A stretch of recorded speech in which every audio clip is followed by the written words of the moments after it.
Hello, and this is Talking Sports with Evan, NFL Draft edition of Talking Sports with Evan. I want to thank you all for who are going to be joining here from time to time for the show. Welcome to join in the conversation. If you're watching on Twitter, you can comment on the video, or on Facebook, you can comment in the comment sections, and you're welcome to join in on the fun. And I'm going to be joined for uh, the show here today, at least for a good chunk of it here, with Emlyn Thomas, who's going to be giving his insight and his thought as well on the draft and the picks as they come in. And we are just minutes away, 9 minutes to be exact, before the Jacksonville Jaguars, for the second year in a row, are on the clock. And the Jaguars last year didn't overthink it, got the pick in, got made the obvious choice in Trevor Lawrence based off last year's draft. What this year it looks like they're kind of overthinking it, and they may not get it right, which I'll go more into momentarily. But first, I want to say to you, Emlyn, thank you so much for coming on and spending the draft, or at least a good chunk of the draft, with me. Well, pleasure to be here tonight. This is an exciting draft, and as you mentioned, a little bit different than last year with no consensus number one pick, and quite a few teams looking to move up, and a few looking in that top 10 to move down as well. I think it'll also be extremely interesting. We've got 8 teams with multiple draft picks here in the first round. Yeah, and that's first time that's ever happened, and I believe there's also 8 teams with no picks in the first round either, because the Giants and the Jets both have multiple picks in the top 10. The Saints have multiple picks. The Eagles have multiple picks, and a lot of that has to do with moves that were made last year in order to get this done. I know the Bears, one of these teams, Houston has multiple, Packers have multiple, and I know Houston used, not Houston, the Bears used their first round pick to move up in order to get Justin Fields, hence why I forget which team they traded with, but hence why that team has 2 and the Bears don't have any. And it's very interesting. There's not really any. So last year, there were a lot of, I would say, a lot of studs in this draft. A lot of guys that are destined to be, studs. Looking at the scouting reports, the film, reading up on the guys this year. Yeah, there's 32 picks in the first round, but I wouldn't say there's 32 first round prospects in this year's draft. Part of the reason why you have a lot of teams looking to move up and some teams looking to move back. Carolina's looking to move back because with the 6th pick in the draft, there's no surefire guaranteed quarterback in this draft. I like Malik Willis and what he could become, but when you're the coach for the Panthers, you're coaching for your job, and you can't have time to have a developmental quarterback. The quarterback, by the time he's finally playing at the level you think he can play at, you're going to be looking for probably a coordinator job somewhere. So Malik Willis, yeah, or back in college. Malik Willis is not an option for Carolina. There's Kenny Pickett, which could be the more pro-ready quarterback out of them all, but his ceiling's limited. And typically you see a lot of teams trying to move up into the top 3, 4, or 5 because they want a quarterback, and there just really isn't a quarterback in this year's draft that makes you want to do that. The one spot in the draft what could particularly throw off this entire draft, this entire first round, is number 2 with Detroit. Detroit's penciled in for most mock drafts to take either edge rusher, Thibodeau from LSU, Travion Walker from Georgia, Adrian Hutchinson, Michigan. But if they decide they want to take Malik Willis because they don't think he's going to be there at 32, that could throw the draft off completely. And it might be getting really fun if that happens. Yeah, I think this year's interesting when you realistically look at it. I think there's been a serious amount of quarterback movement with, you see Russell Wilson getting traded. And then you've got a situation where, quite frankly, none of the quarterbacks this year are as good projected as the 2 guys that'll be coming out most likely next year, in the quarterback from Ohio State in C.J. Stroud, and then the quarterback from Alabama in Bryce Young. So as you said, if you're Carolina, are you going to reach at 6? To me, if you're picking in the top 10, I want a guy that's ready to play now, and has the strong potential to be an all-pro, possible gold jacket wearer. And you just don't have that many guys here. Stephen Jones from the Cowboys earlier today was talking about it and said on their board they've got 14 guys with a first-round grade, which is lower than normal. Now, not every team has a 32 in terms of first-round grades every year, and obviously they're not looking at quarterbacks with the financial commitment that they've made to Dak Prescott. But when you've got 14, that's less than half of the first round. You're going to see some teams moving up to get the guys they want, or in a class where they're kind of loaded and they're all kind of the same, maybe we'll see a guy that'll blossom, a second-round draft pick of a quarterback, maybe a Sam Howell out of North Carolina that'll come out of this, that'll end up being Derek Carr-esque, that will be a player that in the second round, like a Carr or a Drew Brees, that exceeds his draft position and isn't a mistake with somebody reaching and putting a lot of pressure. Matt Rule, if Carolina goes quarterback, it tells you that either he has something that is keeping him there and the owner is convinced that he is the answer, or they're going to redshirt somebody like Willis and Rule will be gone next year. And he's fighting for a job, and to not have a first-round draft pick come in and contribute right away would be extremely difficult sell. Yeah, it definitely would. There's a few quarterbacks in this draft I like. One's not going to be a first-round pick, and if he is, the team's definitely messed up, and that's Carson Strong. I think he's a guy in the second, third, fourth round that could develop into a pretty solid NFL starter. Desmond Ritter from Cincinnati is another guy. Like he just seems like a gamer to me. You mentioned Dak Prescott. When he first got drafted, there were a lot of people questioning that pick. Why are you taking Dak? He's probably not going to transition well to the pros, but he came in and he worked his butt off to become the starter. Granted, it was helped by Romo getting hurt, which was a common factor towards the end of Romo's career, but he took advantage of that, and he's been the starter ever since. I see Ritter kind of being that same guy. He's a fighter. He lost one game this most recent year in college, Cincinnati. He didn't play horrible in the playoff game against Alabama. He didn't light the world on fire, but who does against Alabama?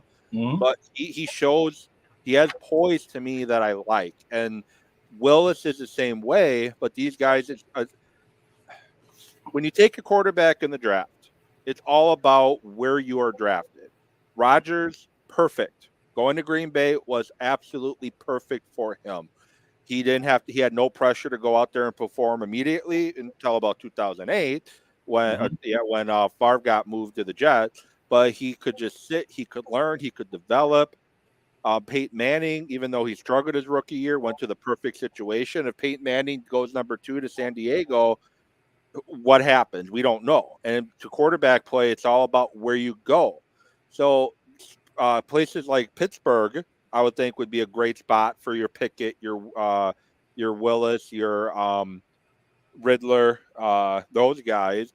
The Saints would be a great spot, even without Sean Payton. They still have a lot there, and neither of them would be pressured to start immediately. Because you got Mitch Trubisky and you got Jameis Winston in both those spots, and you got a good foundation already there. Quarterback outside of that, there's going to be guys reaching on quarterback. Christian Ponder, for some reason, was a first-round pick. Jake Locker was, for some reason, a first-round pick, because guys are going to reach on quarterback, hence why I'm kind of focusing on quarterbacks. But I can't remember the last time a quarterback did not go in the top 10, and there's a chance that we may not see a quarterback go until you have the Saints and the Steelers on the board. Positions we're probably going to see a lot of between now and pick 22, and I'm specifying pick 22 being that's, as of right now, the Packers' first pick. Might be a trade, there might not be, I don't know. Is wide receiver is going to be a position that a lot of guys could go, and edge position is a place we could see a lot of guys to go. And I'm going to go in a minute here on guys that, if the Packers stay put, who I wouldn't mind them drafting, or I wouldn't mind them going up to go get. But jump to the Packers specifically here, hence I talk a lot about Wisconsin sports. Who are some guys that you would like to see the Packers leave with, if they left with this guy at pick 22, that you would leave here happy tonight? I think with the Packers, you really need to look at it as they've got 11 picks total.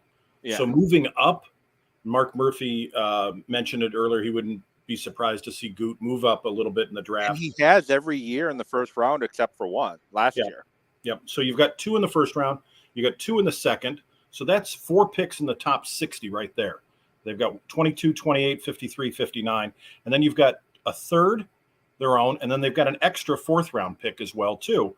So they've got 2 picks in the 4th round and then a 5th and 3 sevenths. Okay, just looking at those first 7 picks, to me, I know they haven't been big on it, but you've got to come out of it with a wide receiver. I would almost argue that you've got to come out of it with 2 wide receivers. I don't know how much gas Randall Cobb has left in the tank. And I know that Matt LaFleur wants to run a 3-wide offense. Who are you going to line up at this point? So I think that's the big question is for me, it's got to be 2 wide receivers. There are a couple of them that I'm interested in, and there's a couple that scare me to no end. I don't think they're going to get Garrett Wilson. I think he's going to be off the board from Ohio State. And I would be okay with. Yeah, and I'd be fine with him, but I don't know if it's worth trading up to get him to give up the capital when I think Chris Olave is almost a carbon copy of him. And I think he will be there in the 20s. I don't know if he'll be there at 28, but I think he will be there at 22 for them. He's the same size, almost the same speed, and virtually the same production. You've got a difference of 5 catches between the 2 of them last year.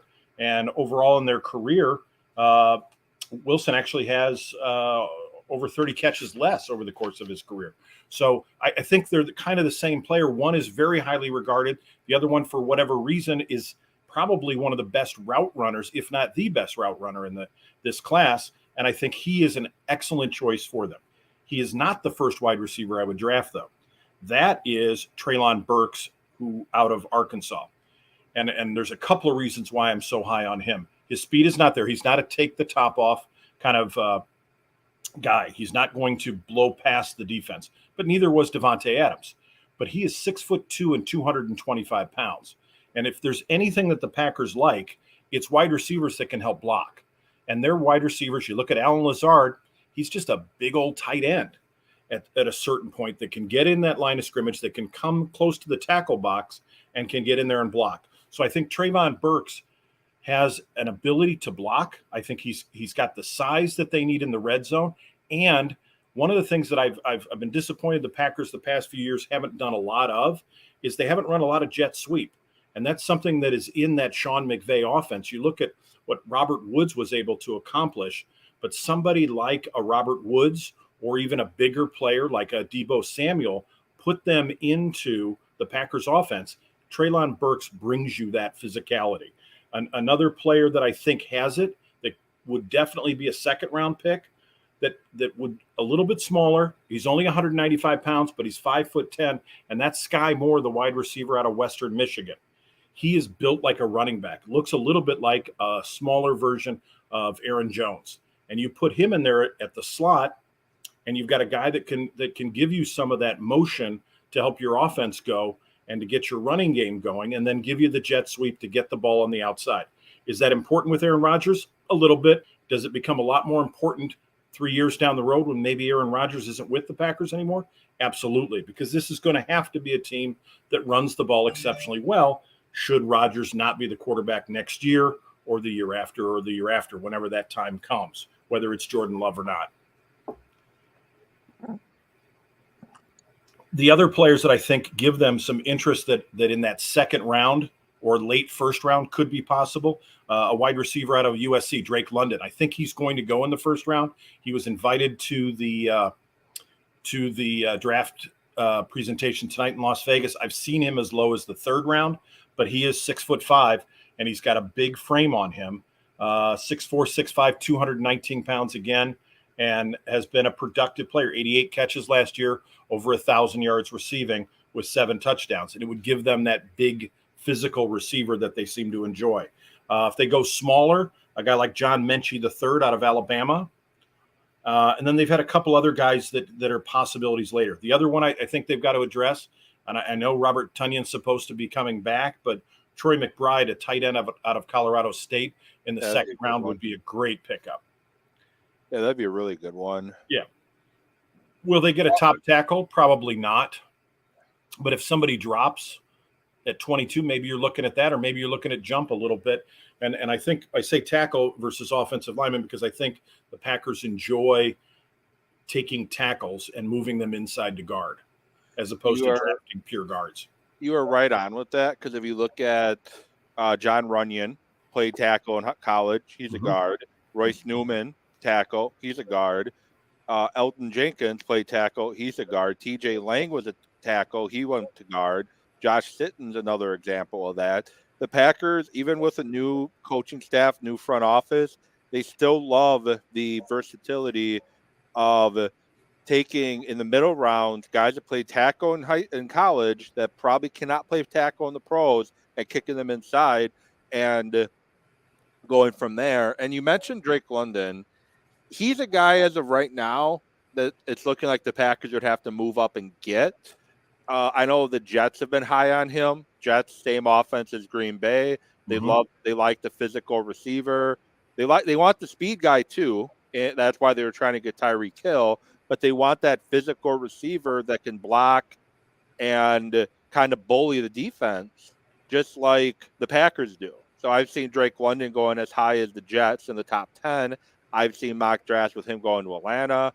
So he's one they may have to go up and get. I created a list, and it's 6 guys. If the Packers left and I'm going not just today, I'm going today, tomorrow, Saturday. If they left with any of these guys, I would be happy with. The first 2 are going to be most likely first rounders. Drake London, who you mentioned from USC, big guy, can catch well, good catch radius. He's played inside and outside. Chris Olave, who you mentioned, he's the one I would like the Packers, if they decide to take a receiver in the first round, I would like them to go up and get. He's a guy that could play immediately, and you can, in the second or third round, you can take my next guy on the list, a Kristen Watson, or an Alec Price, or a Jalen Torbert, and you can slowly develop them along and give them some special plays and packages. But Olave, to me, he's a good route runner, good after the catch, very explosive, hard to tackle. I know his size isn't the best, but he's fast and he's explosive. And he would be a nice, can't really replace Devontae Adams, but he would be a nice, quote, replacement to Devontae Adams. Christian Watson, go ahead. He's pro ready. And I think he and Wilson are the same player. They're both 6 foot. They're both about 185 pounds. Yeah. They're both in that sub 4.4. They're 4.38, 4.39. They ran at the combine. They're kind of the same player. Yeah, they may have to go up to a 16 or somewhere in that range to get them. You mentioned Christian Watson. Man, he is on my list of players that scare me to no end. His lack of. Why I wouldn't take him at 22. No.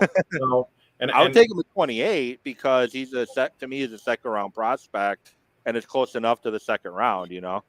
Well, I just sorry to cut you off. Watching him on tape, it just, he ran a 4.62. I know he's big. He's 6'4", 208, but he's not sub 4.6. And you've got a guy that had 43 catches last year for 800 yards and 7 touchdowns. Great. But he at North Dakota State, guys from small schools like that scare me in the first round because I am looking for players that have played in the SEC, that have played in the Big Ten, that have played against top flight competition. He's not going up against corners from Alabama and Georgia. He's going against who's ever on North Dakota State's schedule, and he didn't dominate. So he is one of those guys. There's 5 of them that I came out of it with that I think are boom or bust prospects. Trayvon Walker, who goes number 1 overall, I think is in that bunch too. But as you were saying, those are guys that the Packers could walk out with that you got to be very happy. Who else do you have on your list? Well, the other receivers, as I mentioned, I have George Pickens as well. That's just the receiver position alone. And I get your concern with Christian Watson, but the thing you got to I take into account with him too, is he also played an offense where they hardly ever ran up through the ball. They ran the ball a ton. So he didn't get as many opportunities to catch the ball as other guys would. And before I do jump to the guy, I'm not expecting the Packers to take him in the first round. I'd be okay with them taking him at 28. But you look at there's one non-power 5 player in Gutekunst's term as Packers general manager in the first round that he took. Jair Alexander went to Louisville. Rashawn Gary, Michigan. Darnell Savage, Maryland. Power fives, power fives, power fives. Last year, Eric Stokes, Georgia. The one time he did not take a power 5 guy was Jordan Love. So if you're looking at what the Packers' track record, and I hate to say this, and maybe they'll surprise, but their track record, and this isn't the part I hate to say, but it's likely going to be a power 5 conference guy. And it's likely going to be a position that they don't necessarily need, but they could use some help in. So, like the edge position, they don't need an edge rusher to come in there day one and contribute immediately because they got Rashawn Gary and they got Preston Smith, but they could use a number 3 edge rusher. The other thing they don't tend to take is they don't take wide receivers in the first round, and they haven't done that since Javon Walker. And that's and Jacksonville is now on the clock. Officially, and they're probably, this is where they're, as I mentioned, they're overthinking it because I've seen Walker mock to them recently when Hutchinson should be the no-brainer. But safety's a position the Packers could use, and I wouldn't be surprised if they go there. Amos and Savage are going into the last year of their contract, assuming the Packers don't pick up Savage's 5th-year option.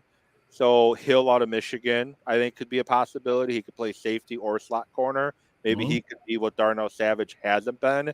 If Kyle Hamilton has a far drop, which I've seen some places where he is dropping, and I've seen some places where he still goes top 10. If he's sitting there at 22, I think you have to take him. But receiver, I would be fine with Burks. Burks. I was not a big fan of early on, but as I've gotten to get familiar with him, watching his game, his film, reading up on him, the fact that he fits the Packers mold, as you said. So I figured I should really prepare myself for them taking him. So I really did my homework on him.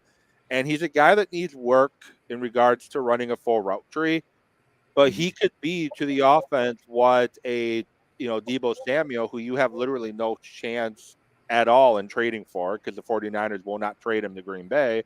You're getting a guy who can play that Deebo Samuel role. He's not as explosive in shorts as Deebo Samuel, but you watch him on film, he's got football speed. He's got good football speed. He's a guy that you can kind of play bully ball with, which I mentioned with Drake London. They like that kind of bully ball a little bit. Well, I'm very curious if the Packers trade up, who do they take? Because every draft they've traded up except for one.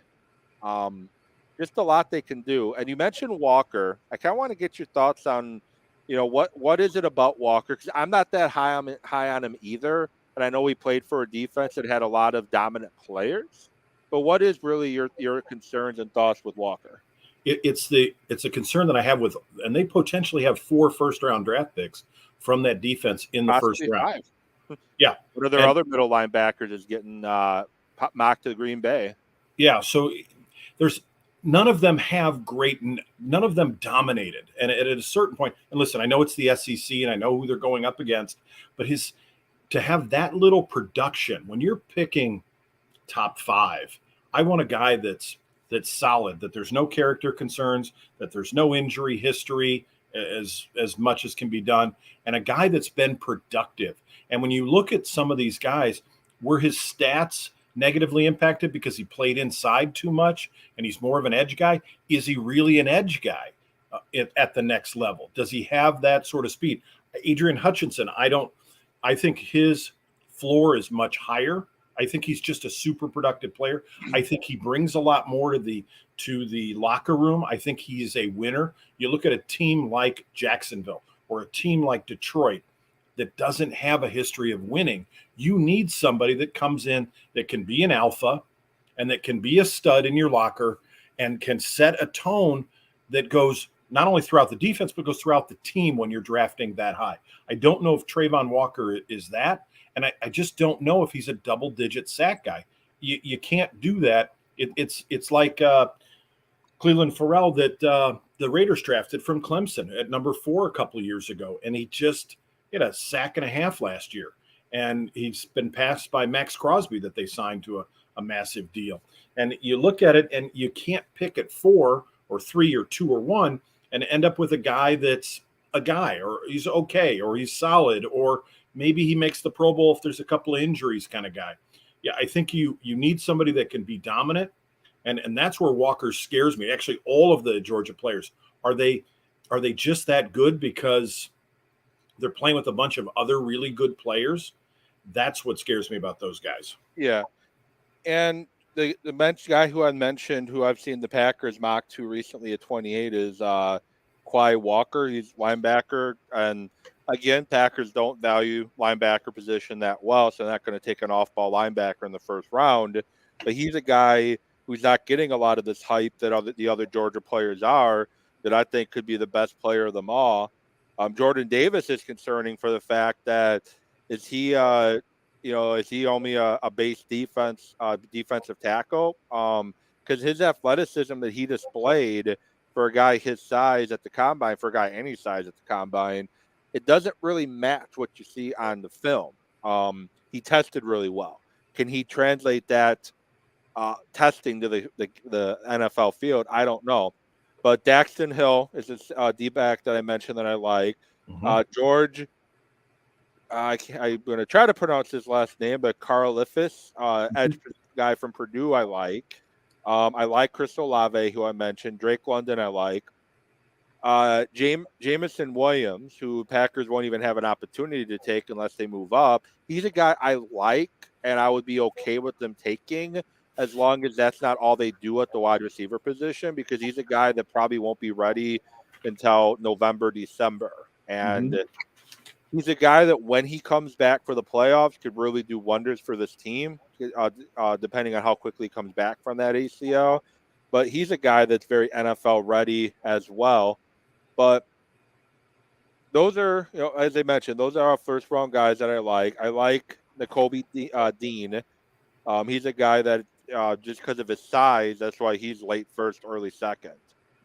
And Jacksonville pick is in, and Goodell's coming to the podium. So let's see if they go smart and take Hutchinson, or if they take the risk and take Walker.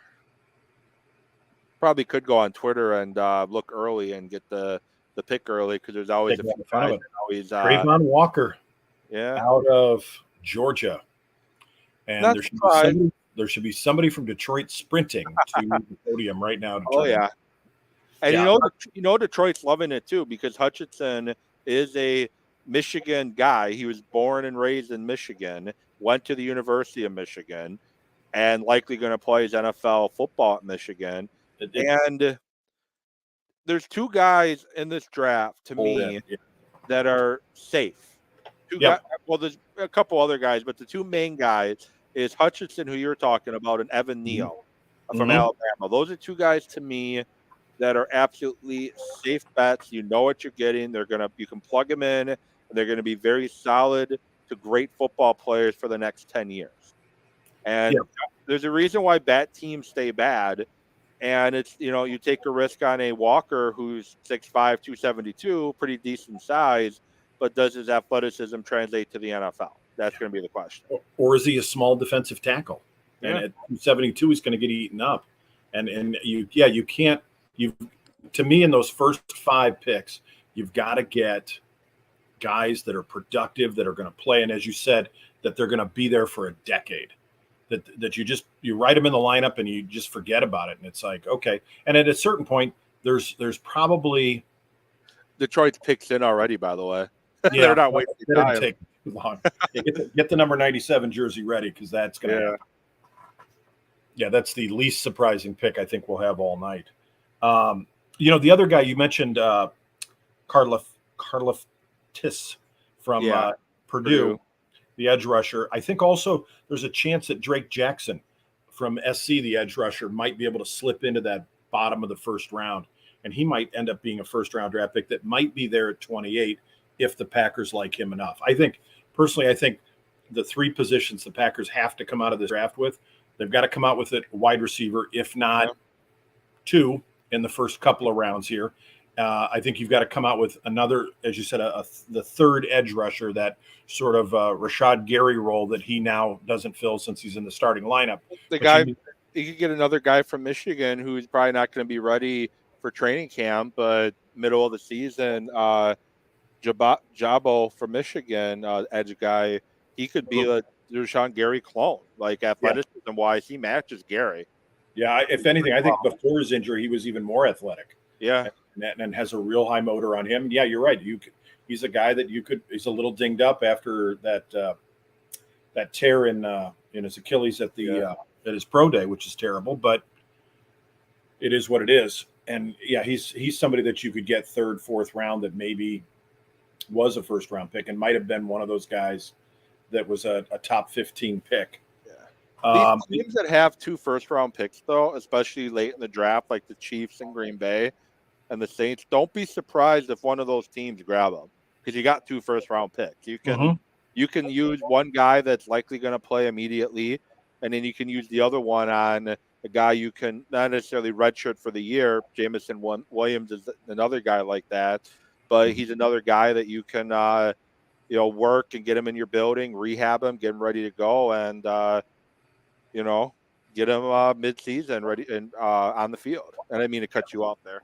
No, and I think it's an important consideration. To me, the end of the first round is a time where you can take a guy like that, or it makes sense that sort of the Teddy Bridgewater pick a quarterback at 32 kind of move, because you get that extra fifth year on their contract. Versus the Ravens did it with Lamar Jackson. I almost said Griffin. That wouldn't work. Yeah.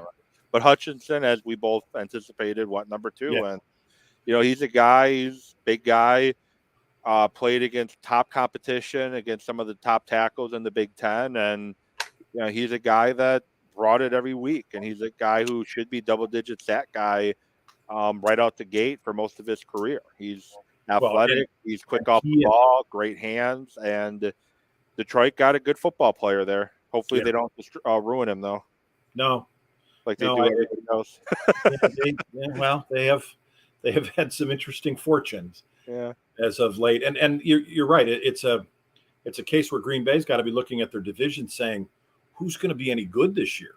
Yeah. The Lions were 3-14 last year, and I know some of their games were close, and I know they played Baltimore really close in the first half, and they played the Rams close in the first half, but I don't have any faith that Dan Campbell can get them to where they need to be. And part of it is he doesn't have a good offensive coordinator. And he sacked his guy last year. And now it was a kind of a thing where he was calling some of the plays and their tight ends coach was calling plays. I get very nervous when a coach isn't like a Matt LaFleur, where he's an offensive coordinator or a guy that's been a defensive coordinator that comes in. When you're a special teams coach like a Harbaugh or a Joe Judge was, your coordinators become even that much more important on both sides of the ball. I don't see Detroit. They're years away, and they're a bad team. They got some stuff to work with, and I think Hutchinson is a great first step on defense. And they almost had a red shirt with their corner from last year that was injured out of Ohio State. So it's like getting a second first rounder there. And I know they have one down at 32, but they've got to be looking at just getting more guys in that building that can actually play. Yeah. And I'm glad they're not so I mentioned that the number 2 pick is going to be a huge question, flag on how that first round could go, because they could have obviously went with a guy like Malik Willis, who has a lot of potential, but he's not ready to start. But you want to take quarterbacks early before other teams do, and that would have been a domino effect with the other quarterbacks. But they went the safe route, thankfully. As I commented a couple of years ago on I went a bit of a rant on one of my shows that I did about bad teams stay bad for a reason. It was after Urban Meyer got hired in Jacksonville, and I'm not a big Dan Campbell guy. I think they have a very low ceiling with Dan Campbell and a really low floor. I think they're maybe a 500 team with Campbell. He's going to get them ready to play each and every week. They're going to play hard for him, but they're not going to, for concerns you mentioned, unless he hires that right guy to run the offense, to be that coordinator. He's not going to be a guy that's going to be coaching playoffs and deep playoff runs and Super Bowls. And his style does not last long in the NFL. The rah, rah, rah, bite off your kneecaps, bite off your other one kind of thing. That's great for college. I think he could, once he's done in Detroit in 2 to 3 years, as they go a different direction, maybe even after this year, if they don't do well or don't show much improvement, he'll be a great college coach. I think he'll do a great job of getting college kids in there. You're getting new kids each and every year. His style is not going to wear thin on people. Mm-hmm. Yeah, and getting Anthony Lynn as his offensive coordinator, I thought was a mistake when he hired him. He's never been a productive offensive coordinator and didn't really develop in Los Angeles with the Chargers, and he ended up losing him after a year. And I think if you get a good coordinator in there, you're going to lose him very quickly with everybody rushing to get the next Sean McVay. And you look at a Zach Taylor, or you look at Matt LaFleur, who was an offensive coordinator in name with the Rams for a year, then went and play called for Tennessee for a year. And what happened to Vrabel? He lost him there again. And Vrabel's a defensive guy, and he's on his fourth offensive coordinator now in Tennessee. Yeah, and Todd Downing, Todd Downing left after that good. Losing Arthur Smith, it showed last year. And yes, losing Derrick Henry was a big part of it, but having a good coaching staff is really important for developing these guys. And truthfully, we look at these quarterbacks and where they're going to go in the first round, and this could be a 97 where one guy goes with Jim Druckenmiller at the end of the draft, or an E.J. Manuel to the Buffalo, where just one guy goes and they're overdrafted as it is. But maybe somebody goes to the Saints that they like and they can develop them. And they've kept the offensive staff intact there quite a bit. Pete Carmichael's still the offensive coordinator that was there under Sean Payton. So, not a big Dennis Allen fan, though. I think that was a mistake. He's a failed coach in Arizona or no, he's with the Raiders. The Raiders, yes. Sorry, I knew it was somewhere out west. Failed coach there, and he just didn't do much for me during his time with the Raiders. And I'm not surprised at this. There's a lot of talk about him going to LSU, Derek Stingley Jr. I mean, not going to LSU, going to Houston, out of LSU. And Houston needs help across the board on both sides of the ball. It's funny, Pro Football Focus, you can do a mock draft simulator, and for their team in particular, for team needs, they have every position. I can't remember the last time I've seen that. And the defense that Houston's going to be playing under Lovie Smith, the cover 2, Tampa 2. You need a corner like Stingley who can shut down the other side. And he had a great freshman year, and then injuries really slowed him down. Is he more of the guy you saw freshman year, which is the highlights ESPN showing right now in 2019, where he was a shutdown guy? Or was he the guy who we saw struggle with injuries most recently? I think Stingley is a guy who, if he's healthy, he's going to be the guy we saw his freshman year. He doesn't have the long arms that some people covet at the position, but he's a baller, and he's going to give some good effort to fight for the football. Yeah, this is the part of the draft that always fascinates me. I've always said I would love to be in somebody's draft room that's good at it. I'd love to be in a Bill Belichick's draft room and see if guys like Stingley are even on the board. To me, I look at him and you're right. 2019, which was 3 years ago, he was a great player, amazing at LSU, at top level competition. You're drafting third. If he's not fitted for a gold jacket, this is a bust. And this is a guy that he had a Lisfranc fracture, and he's coming off that. He's a guy that I don't know that is healthy. And when you start talking about a foot injury like that at corner, which is all about speed, I'm stunned. I don't know that he is one of the 5 guys that I had that have such huge question marks. I don't know that I could draft them in good conscience in the first round. And to have him go third, I'm sure I'm sure the Jets are happy about it, because now they've got pretty much their pick of offensive tackles.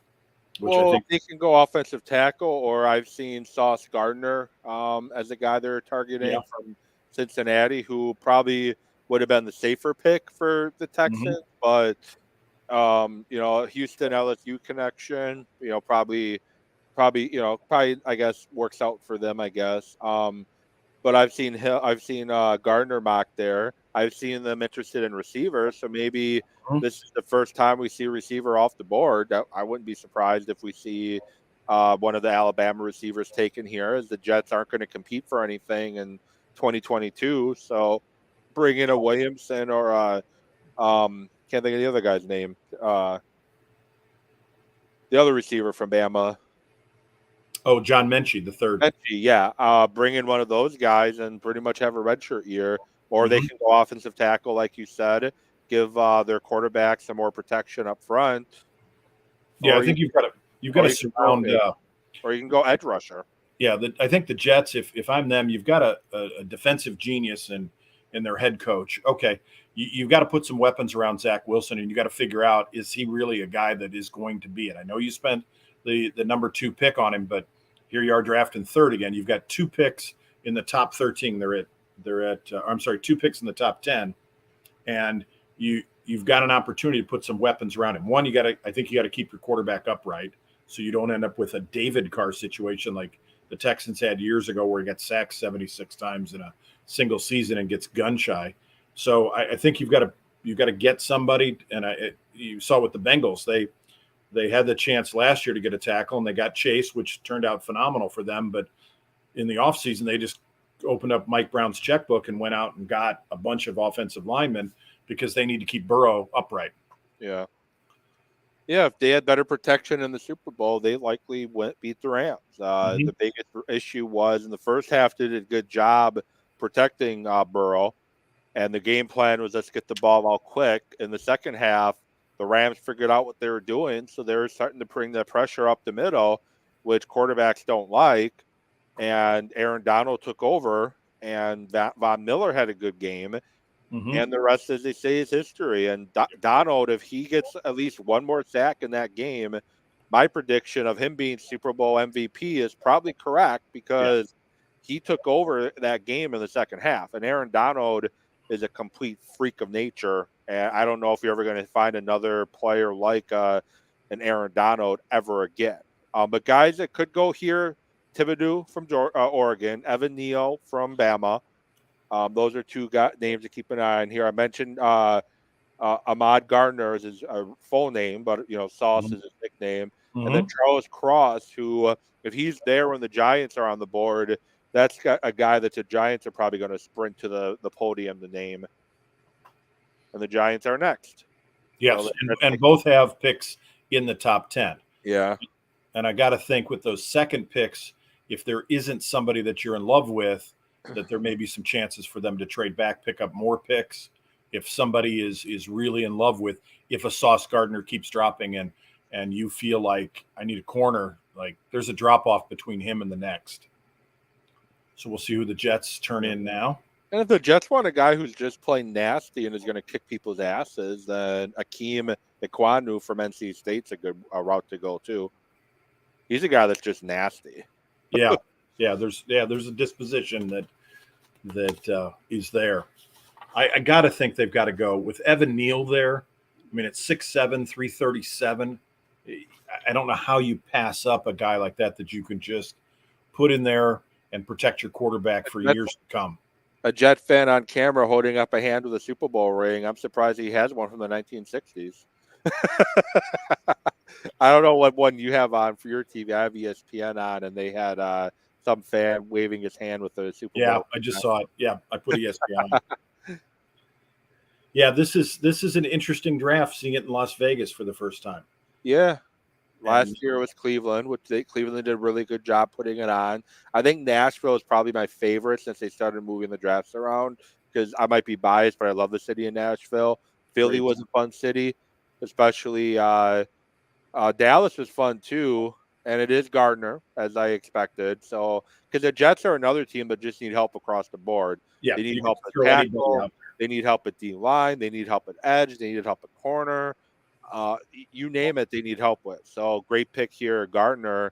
Get some, it's a passing league. You're going up against Stephon Diggs twice a year. You're going up against the Patriots twice a year. You're going up against Tyreek Hill twice a year. and the receiver the Dolphins took last year out of Bama. You're going up Mhm. against those guys twice a year. It's better to stack up on the corners a little bit. You're going to Yeah, have yeah, guys with that can spread. Jalen Waddle Yeah. and Tyreek Hill in your division from the Dolphins, which I still can't believe the Dolphins overpaid. I think for Tyreek Hill. Oh yeah, they did. Both what they gave up to get him, and then the contract. Yeah, I mean 72 million guaranteed, 4 years, 120 million for a guy that's what, Kevin 28 years old. Kevin King shut Tyreek Hill down. Mm-hmm. I Yeah, hate to say it, and Tyreek Hill's a baller, yeah. but And he's a speed guy. When you take away his ability to just run down the field unopposed or whatever, Kevin King did a great job on him. mhm. Kevin King has his moments, and he did a great job on him, and he was able to shut down Tyreek Hill. Tyreek Hill, very limited route runner, who's going to beat you with the speed and athleticism. And those are the type of guys that Kevin King played well against. Is guys that like an Adam Thielen is going to eat Kevin King for lunch because Thielen is a great route runner. Jefferson, great route runner. Same thing would happen. But a guy like Tyreek doesn't run great routes. He's a bubble screen and a 9 route guy, and at some Yeah, point he's gonna slow, and he's getting older now. He's been in the league for a number of years. I God bless to yeah. 8 for Kansas City. 30, longest reception of 13 yards as a targeted defender last year. That is damn good. And Yeah. he went up against Alabama in the college Mhm. football playoff, and he did a damn good job there too. Yeah, So I like I that. think this is a better pick than the pick the Texans did with Stingley Yeah. Jr. Just Oh he's yes. safer, and his length too. He's 6'3" and he's got long arms, and you've got a guy that just doesn't have a whole lot of warts on him, that can just Yeah. come in and play, and you can just circle that, and the ability to take out another receiver from the other team is just huge for them. Yeah. And as you said, the Jets need help everywhere. Yeah, and the Giants on the clock now are another team that need a lot of help all over the place. They did not pick up Daniel Jones, his fifth-year option. Saquon Barkley has been a disappointment, injury prone, Mhm. and offensive line has been a big reason for that because you could be the best running back in the world. If you're playing against a crap offensive line, you're not going to be that good, and you're going to get beat up a lot, and that's what happened to Barkley. He's been beat up quite a bit. The Yeah, Giants, this is not the '80s anymore. I mean, yeah, this is a running backs. I mean, look at Aaron Jones, a 5th round draft pick. Like you yeah, can just load up with those guys, yeah. and with a 17 game season now, and truthfully, if you want to be in the playoffs, you're talking about 20 games that you're going to have to play. Barkley can't be healthy for that long, and No. with his knees getting hurt, it's a luxury. And I think he was on the block this offseason, but truthfully, who are you going to get to take him? He's got a big contract, Well, and it was rumor, but I don't really believe the Giants were going to move him. To be honest, it's kind of like the Waller rumors in Las Vegas, him being on the block. I just don't see it happening. no, that it would. It's not going to happen, and certainly it's not going to happen to the Packers because they're not that dumb to No. give up that much for Waller.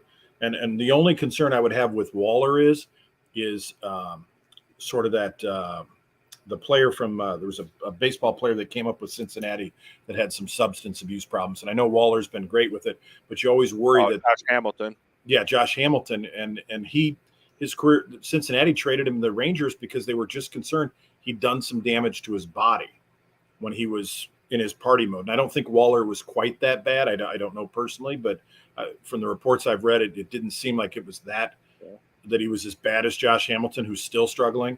But Waller was hurt a lot last year too. he was hurt a lot last year, and you just wonder once it starts, does that young guys don't get hurt as much, and as you get older, does it start to? That's the only reason I could see the Raiders trading him. But Yeah.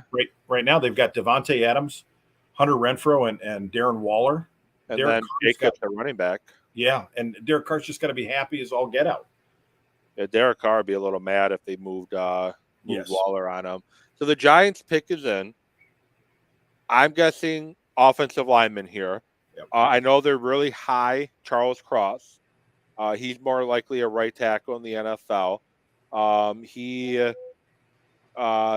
44 pressures on 574 snaps in 2002.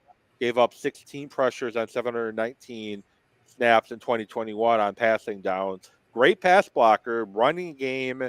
Mississippi State didn't run the ball, run the ball very much. They threw the crap out of the football, so that would be his one big potential issue. But I know the Giants are really high on him. But you could also see Quan Yu or Evan Neal also taken here. And the pick is about to be announced by Mr. Goodell, who I still don't think a lot of the fans understand why they boo him. I think it's just become so common to boo him that that's just what people do now. They don't know the why anymore. I can't even remember why they boo. I'm not a big Goodell fan. Troy, who's going to be joining us later on, and I spent many conversations calling him Roger Goodell because he tends to be the judge, jury, and executioner of the NFL in regards to everything.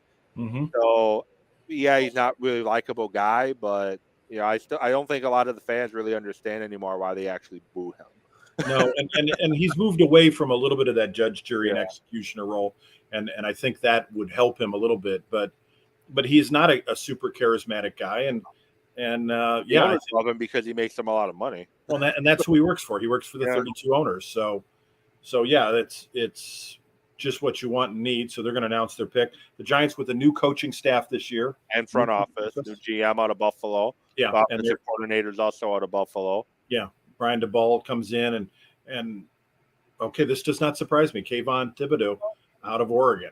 Okay, he's the best guy on the board. Yeah, and he's a guy that he's got a high ceiling, high floor, but he's a guy that comes with question marks for the fact that is he going to be a guy that's going to give maximum effort every single play? I know his effort is one that has been brought into question. Yes, and a little bit injury prone. He was hurt this last year. At one point was in a lot of conversations early. I think he was the guy that many people were picking to go number one overall. Certainly before the season, that was the big deal. And a lot of that, although there were also conversations about Spencer Rattler from Oklahoma being the number one overall pick. But this is man, he's got a high ceiling. It's just, can you get him? And you've got time. This is not a team that's going to compete for anything for a couple of years. He's a guy that can take over. If he's motivated, he can take over a game. He took over games at Oregon. They're showing highlights for him here. Quick off the ball. If he goes up against an offensive tackle that's more of a power guy, he's going to blow right past him. If he goes up against a tackle that's more of a finesse guy, he's going to have the strength to go get him. And the guy he's been compared to a lot in regards to what he could bring you is another guy who's injury prone in Javion Clowney. Clowney's another guy that can't really seem to find a long-term home. So the question is, if he is, he's got some traits and qualities of Clowney as a player, but is he going to become another Clowney where he can't really find a home, or is he going to dominate for the Giants up front? And the Giants are a team that won 2 Super Bowls with a pass rush that got after the quarterback, and they know how important. That's how they were able to beat Tom Brady. They know how important that pass rush is, and not surprised that the Bills' former assistant GM is building up the team strong up front. And now Goodell's trying to do a strange handshake with Thibodeau. Yeah. It's a little bizarre. He looked very dorky doing it too. Yeah, and you're right. I think this is a case of it's not going to be a year where they compete. I don't think they win the NFC East. I don't know that they're a 500 team. And it's just, let's start building. It's wide open, to be honest, because the Cowboys are going to be that good. And you got a lame duck coach at McCarthy who is likely going to be fired unless they win the Super Bowl. And even then, Jerry Jones might fire him because guess what? Sean Payton's available. Yeah. And then the Eagles. Or as crazy as Jerry Jones is, it might be Kellen Moore. He's obsessed with the young. But he still regrets letting Sean Payton leave the building. Yes, like he's still kicking himself for keeping Parcells around long as he did, allowing Payton to leave. Mm-hmm. And he tried to get Payton before, and that was nixed when Payton said no and decided to stay in New Orleans when they were going to trade for him. So, yeah, I think a year off for Payton to recharge his batteries makes McCarthy a very dangerous situation for him. Yeah, and then McCarthy is just not the same coach he once was when he first came to Green Bay, when he was that quarterback whisperer fixed a lot of the mechanics with Rodgers, which a lot of that actually could have been Tom Clements that did a lot of that fixing of Rodgers too. Mm-hmm. He Well, just and got, he's a little McCarthy's. I'm sorry. Go ahead. No, please go ahead.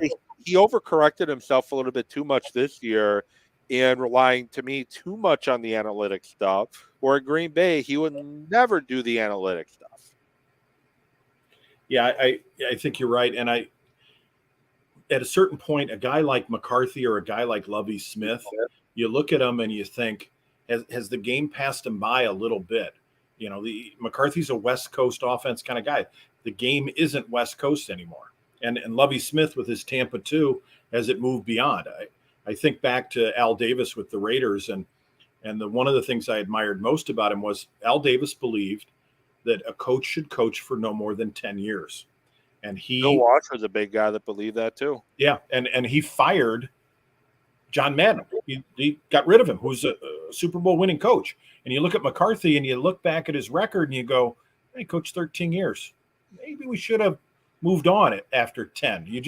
The voice in the locker room, I don't know why these guys want to do it for that long, that you don't want to recharge and get a chance to do it all over again. But it's one of those weird quirky stats. Tomlin, Peyton, and Belichick, I know, and Peyton just left. The Tomlin, Peyton, and Belichick are your outliers. They're not the norm. They're just not. But Peyton and Tomlin haven't won past the 10-year mark. No. They haven't. Well, they've won. They've been in the playoffs. They've had good runs, but they haven't been they haven't won a Super Bowl. And really, you could almost make an argument that Belichick has 2 careers there, much like Brady did. If you look at it, there's the first sort of when they won 3 out of 4 with Belichick, and then the second 10 years that he's had there. But yeah, they are insane. He's got him on his 3rd career now in New England, minus Brady though too. Minus Brady, yeah. And I can sit here and admit that I was wrong. I didn't think Mac Jones was going to be a good NFL quarterback. And year 1, he surprised me. We'll see if he continues that in year 2.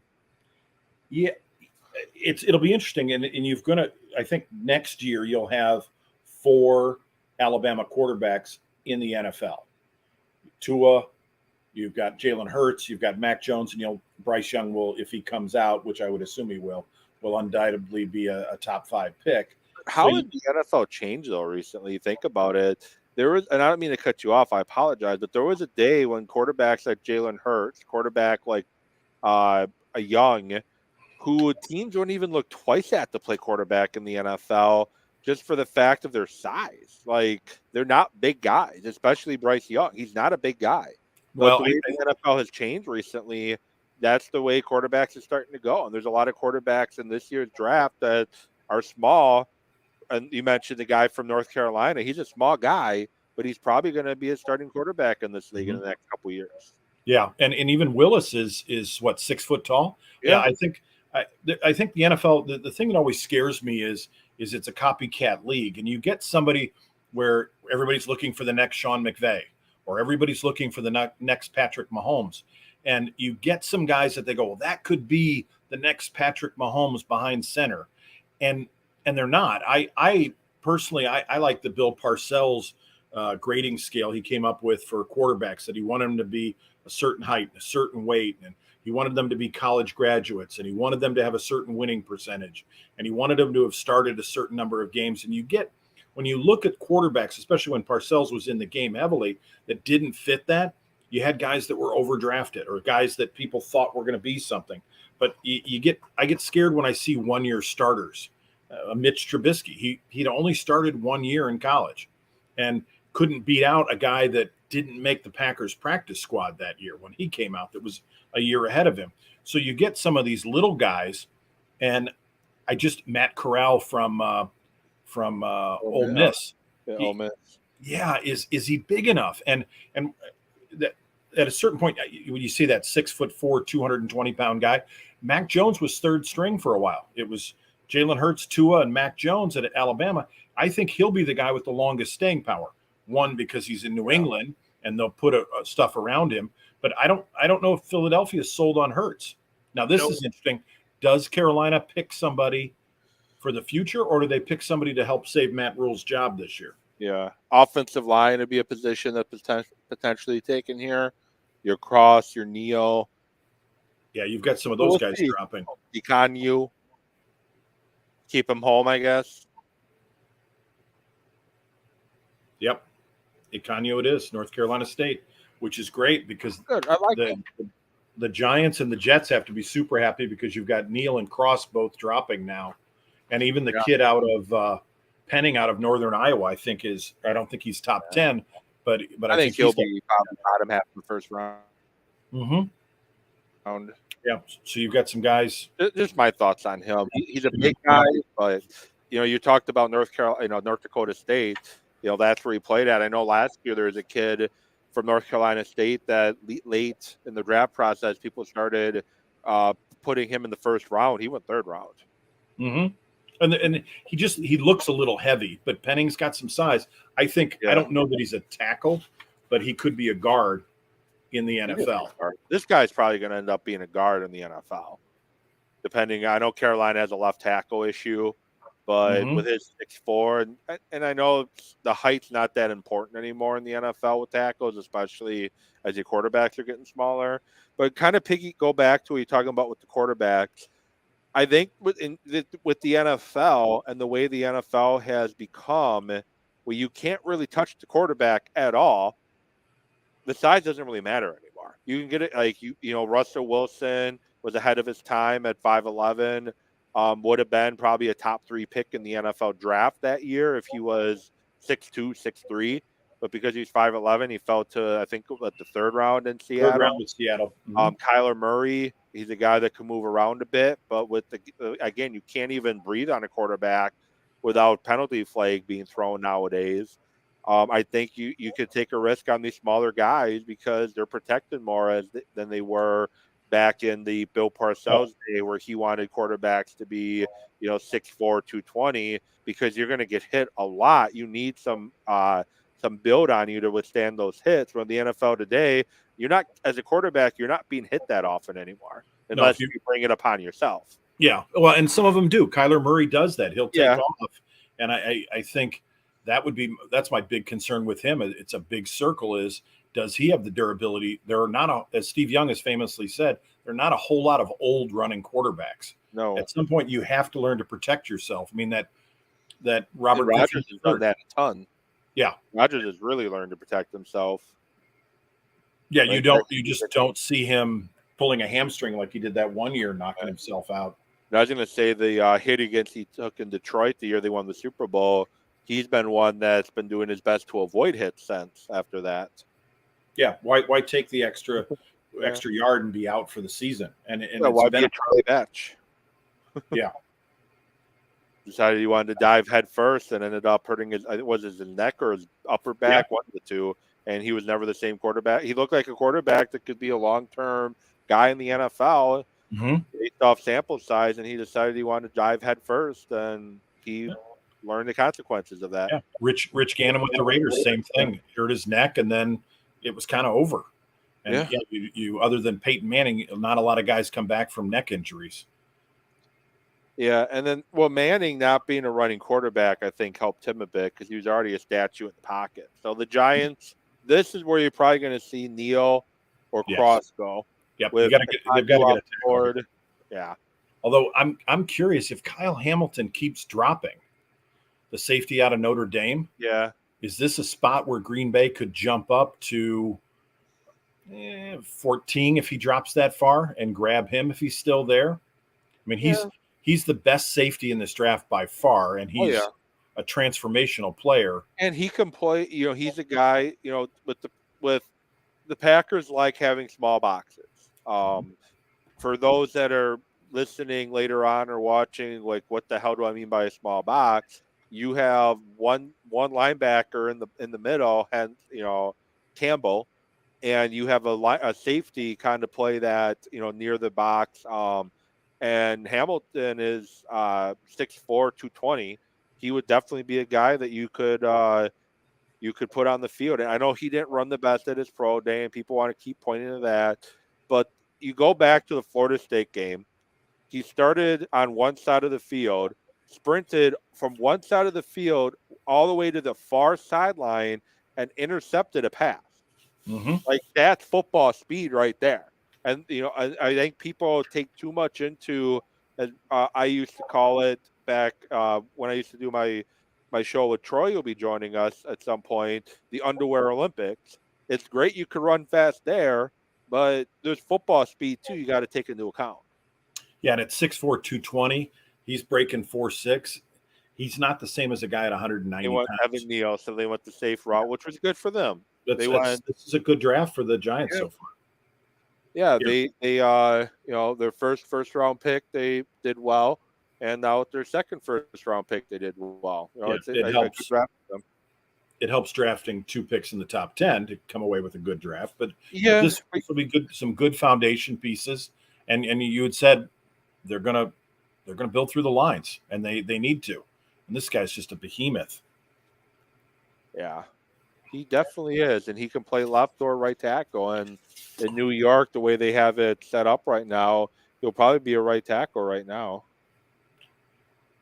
I think they're going to put the best 5 players out on the field, and that's Their left tackle is pretty good.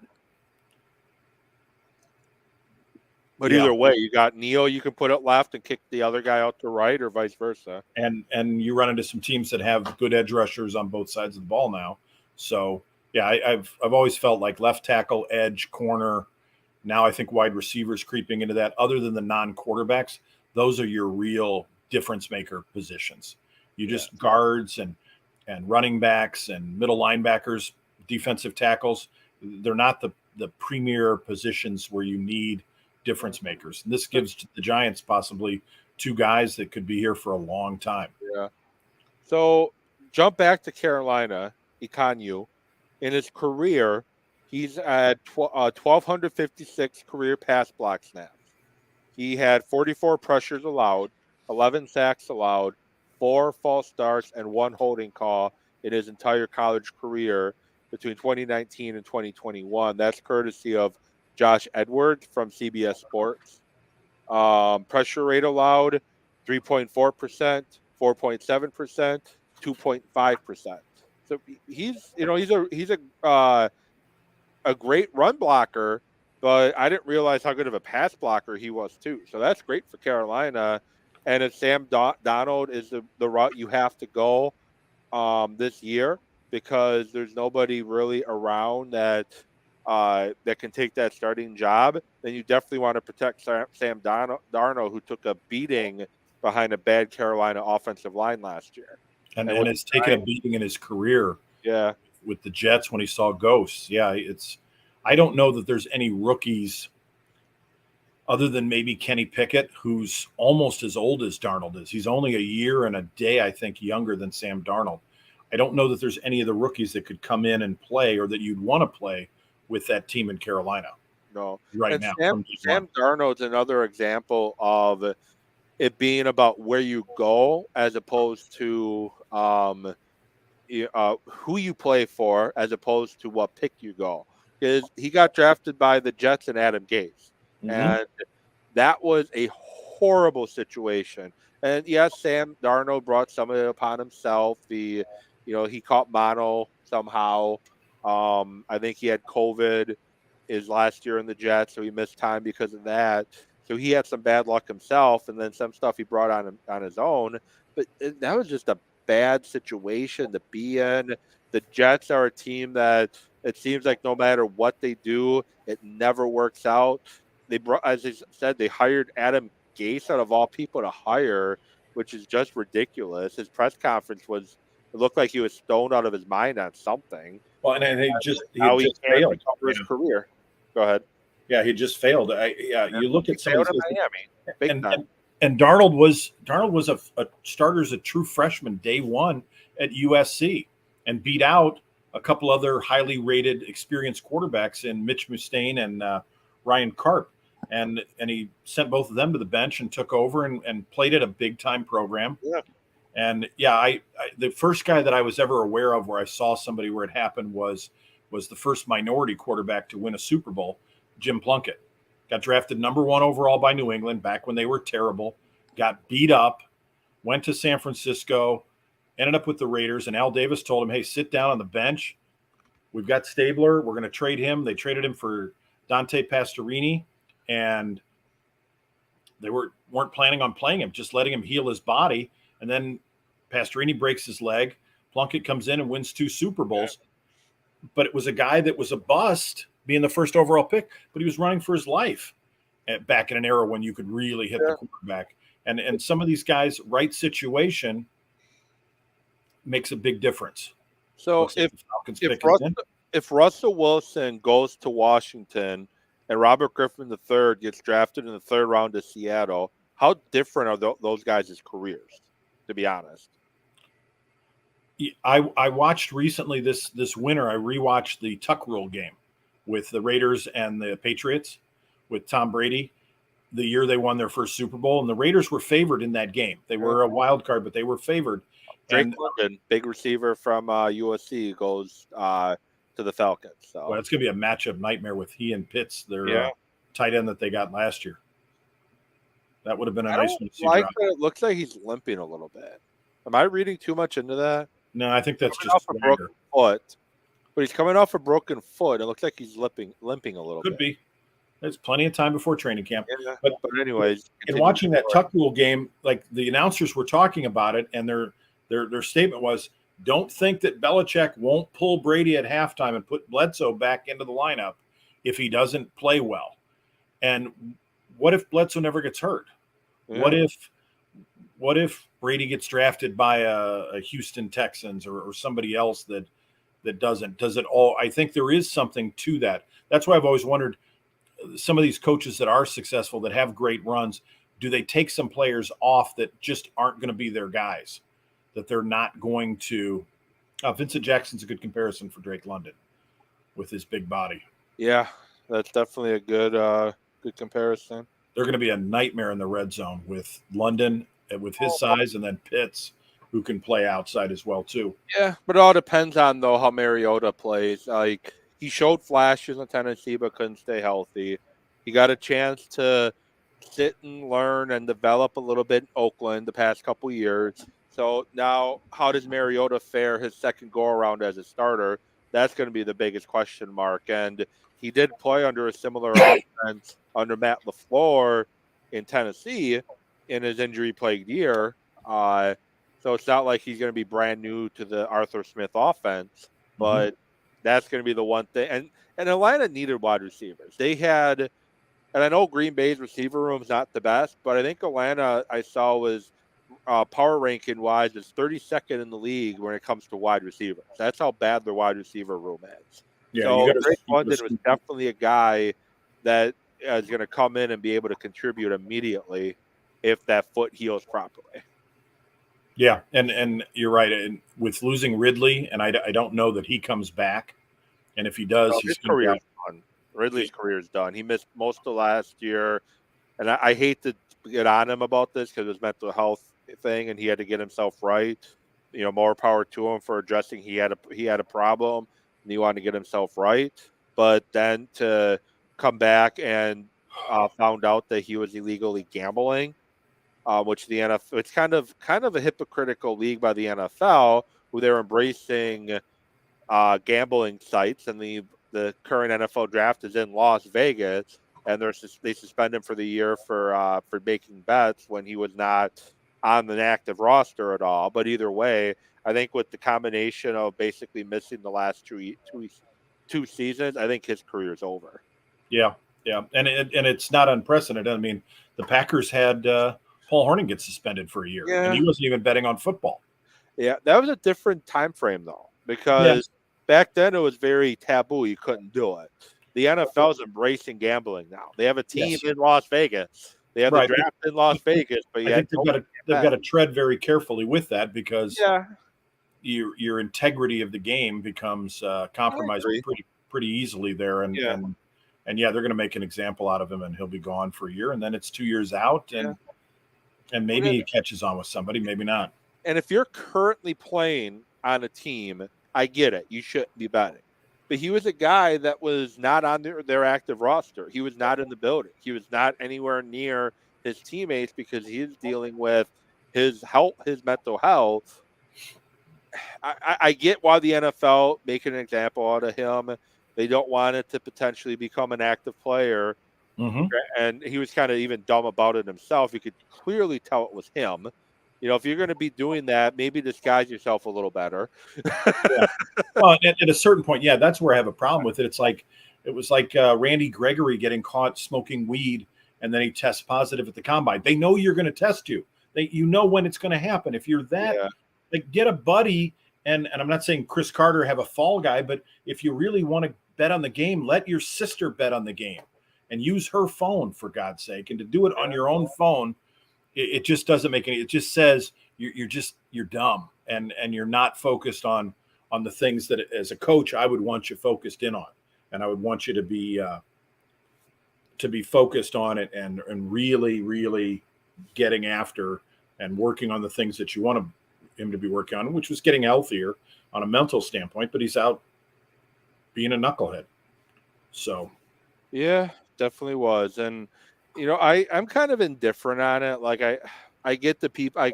I get the people that are kind of upset at the NFL for doing it, but I also don't see, so I'm kind of indifferent on it. Like, I'm not like gonna pound my fist on the table, screaming and yelling about, them suspending him for the season. But I'm also, it's also like you're kind of being hypocritical, NFL, in a way. But you've also said this is the rule. And if that's the rule and you're getting paid a lot of money to follow the rules, it's just like I always say, like, I enjoy an occasional glass of wine. I like a bourbon. I'm known to have a martini on occasion. But if my job came to me and said, hey, listen, we want to give you X number of millions of dollars a year, but we need you to not drink alcohol for 5 years. Okay. For what some of these guys are making, I could give it up. I could be okay with that, and then drink alcohol later in my life. It's like Ricky Williams when he was with the Dolphins, that just loved to smoke weed, and at the time it wasn't legal, so you can't smoke weed, Ricky, and that cost him a good chunk of his career. But some of these guys they think they're either smarter than the system or they're not going to get caught. I don't know, but it seems odd that you would risk that many things that you have going for you, a chance. I mean, yeah. I would have a driver. I would not be driving if I were them after a night of clubbing. Oh yeah, I think it's stupid that anytime you see about such and such player test positive, not test positive, arrested for DUI or the whole issue with that former Raider receiver. I think Henry Ruggs out of Alabama. Yeah. Yeah, I think it's absolutely stupid that they put themselves in the situation, because the NFL even has that you can call your facility and get somebody to come pick you up and bring you home if you've had too much to drink. It's stupid that people put themselves in that situation. Yeah. That's not even counting Uber and Lyft that exist. Yeah. Like, seriously, you're making enough that, and there are enough support things that it's hire dumb. a driver for the night. Yeah, literally. I mean, hire a guy year round for whatever, and teams have them on retainer, so it's the services are there. Looks like the pick is in for the Seahawks here at number 9. This I could see Hamilton going, because Seattle's another team that needs to rebuild a lot of areas on their team, and the secondary is one, and the offensive line is another. So Cross is another guy that could potentially get taken here. Yeah, offensive line, but I think they're going to go edge here because they're switching to a 3-4, and I think they need an outside edge rusher. Another need. Just definitely another need. And they got rid of their defensive coordinator and Ken Norton Jr., who's now at UCLA. Yeah. And Cross, you're right. Cross, it is the offensive tackle. Russell Wilson's probably watching this being, what the hell? Like, I was here since 2011, whatever season he was drafted, and you give me crap offensive lines every year, and now you're drafting a guy in the first round to protect the quarterback. Yeah. But they definitely have to protect their quarterback, because they got Drew Lock or the bust out of the Geno Smith. Geno Smith. They got one of those two options right now at their quarterback. Yeah, I think it'll be, part of, I think, what Russell Wilson wanted was, I want $40 million a year, but I also want you to build around me. And Seahawks are one of those teams that played well in the beginning of the season, but then at some point, Russell Wilson, when they won a Super Bowl, was not the dominant player on that team. And he was on a rookie contract too. He was So on a rookie contract, and they had all their money on defense, and they had a great defense and running back and Lynch, a monster. Just the beast mode was something else, and that's so. When you look at the Packers in the post Aaron Rodgers era, is that the formula that they need to go to? That you're going to end up with? And I know Aaron's rebounded, but you look at his record before they drafted Jordan Love. I think it was a little bit premature, maybe a year or two, but they drafted him, and Rodgers has played better since he got his nose out of joint about that. So now you've got you're going to have a strong running game, and you're going to have a pretty good defense to carry that next quarterback. Brady, when he won his first 3 Super Bowls, was not the dominant player. He wasn't the Tom Brady we know today.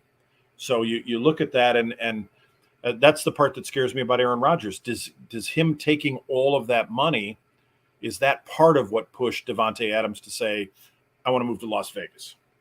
Yeah, and then you also have with Brady the year he won the Super Bowl in Tampa Bay. You know, this past year for Tom Brady was actually a better season than it was his first year in Tampa. The second year in Tampa, he had a much better year stats wise, and it was the defense to carry Tampa Bay to that Super Bowl, and that's why Tampa Bay didn't repeat as Super Bowl champions, because the defense, especially in the back half, was not as good as they were in 2020. Right. And they were healthier. And you start, yes, you were, it was unusual. They returned all their starters and some key reservists, but every year you get a little bit older. Every year you get a little bit more beat up, and you need some younger players that aren't hurt. And they were hurt. And the other thing is, truthfully, they shouldn't have won that first Super Bowl. He threw 3 interceptions in the game against the Packers. Yeah. Packers should have won that game if Rodgers wasn't 1-4 in NFC Championship games.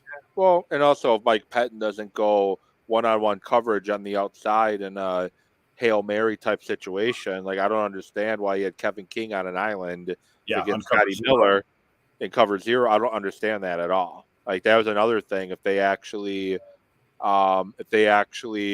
play more of a, and I hate the prevent defense per se, but that situation was you put everybody back deep, and you don't let anybody get behind you, and you make sure your boundary corners have help, and there is nobody there to help them. Yeah, so certainly. That's why Mike Pettin is no longer the defensive coordinator in Green Bay, and he's now with, I don't know who he's with anymore. I know he was with the Bears last year. Yeah, I think he was Vikings now? No, I don't know. Certainly not calling plays for anybody this year.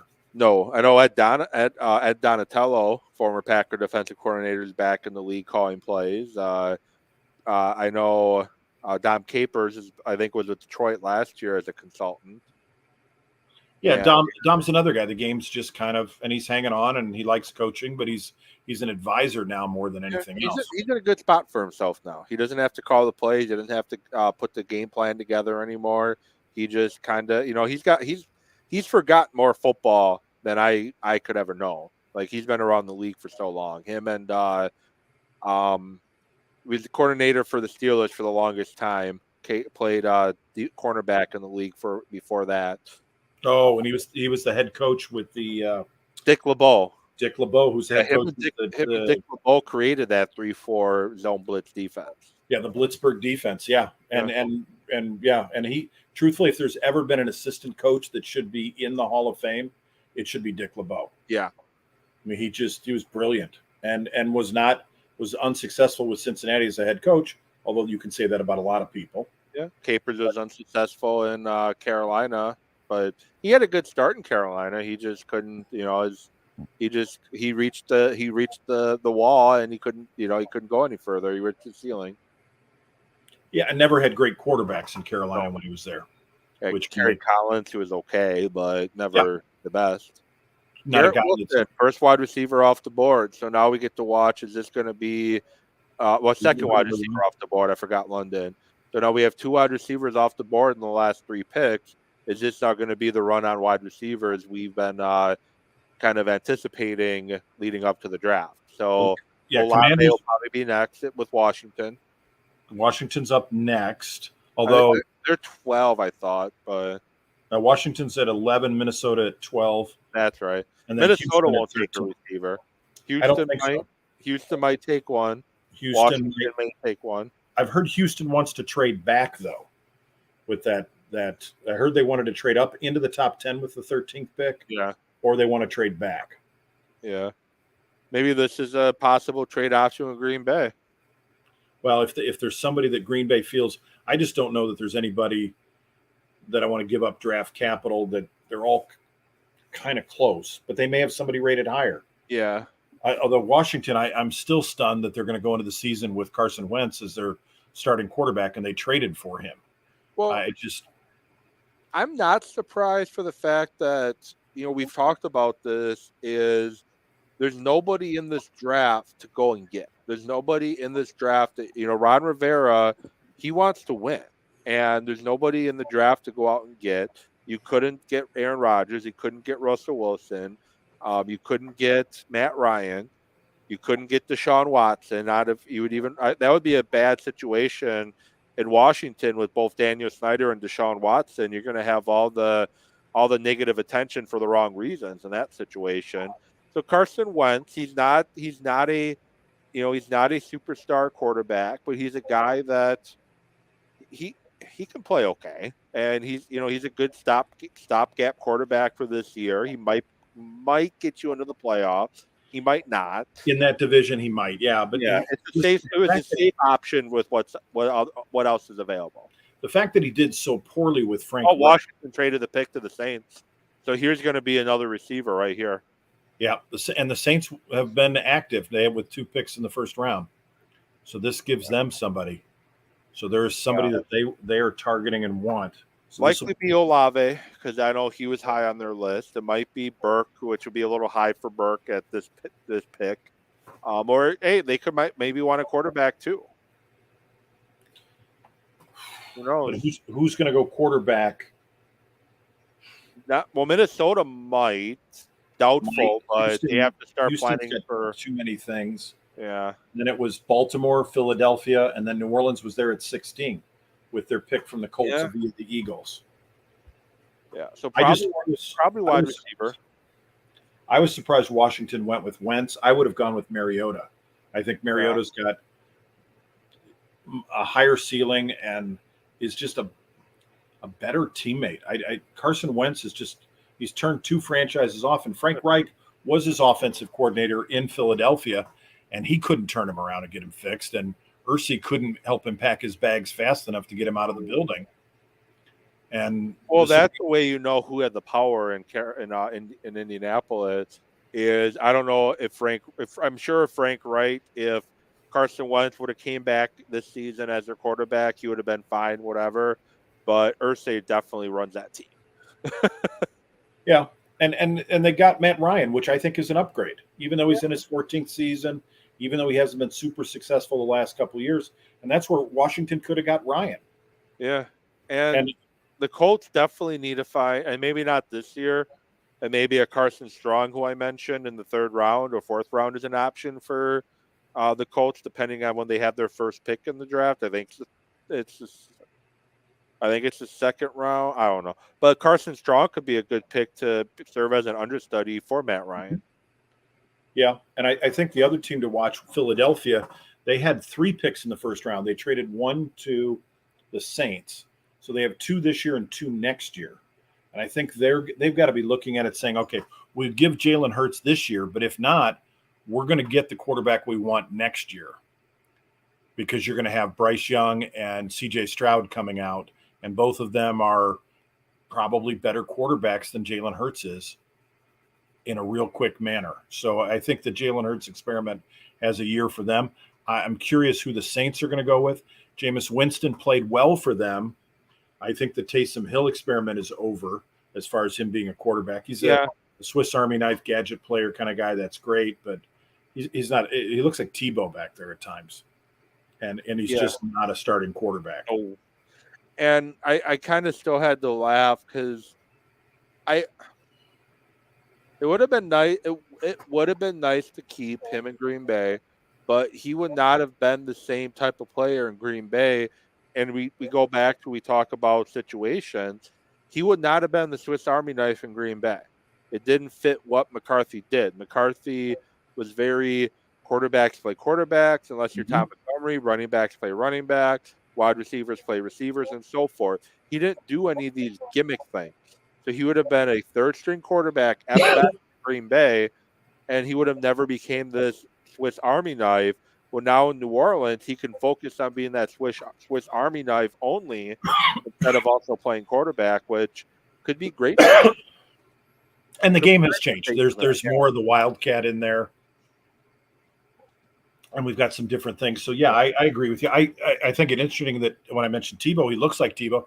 Sean Payton supposedly approached Tim Tebow about that kind of a role and wanted Tebow to do it. And I think Tebow was so set on being at that time, I'm going to be a quarterback, and the yeah. tight end experiment failed miserably. But Yeah, I think the Patriots or the Jets is when he finally decided he could try to be a different position, and then it was too late. And then Urban Meyer brings him into Jacksonville stupidly, yeah, and decides, hey, let's play him a tight end. And he hadn't played football in a number of years, and now you're expecting him to go and play tight end and be a player that he's never been. take roster spots away from people that could give you more than he could. Yeah, I was always curious when he went to the Patriots after he got traded from Denver and he was an understudy to Sanchez for a year. But I remember a story about Vince Lombardi when he started with the Packers. He sat Paul Hornung down and he said, "You're not going to be a quarterback." And Hornung was a Heisman Trophy winning quarterback at Notre Dame, and he had failed in the pros. And he was failing. And he said, Bart Starr's going to be my quarterback. And he put on the film and he said, watch this.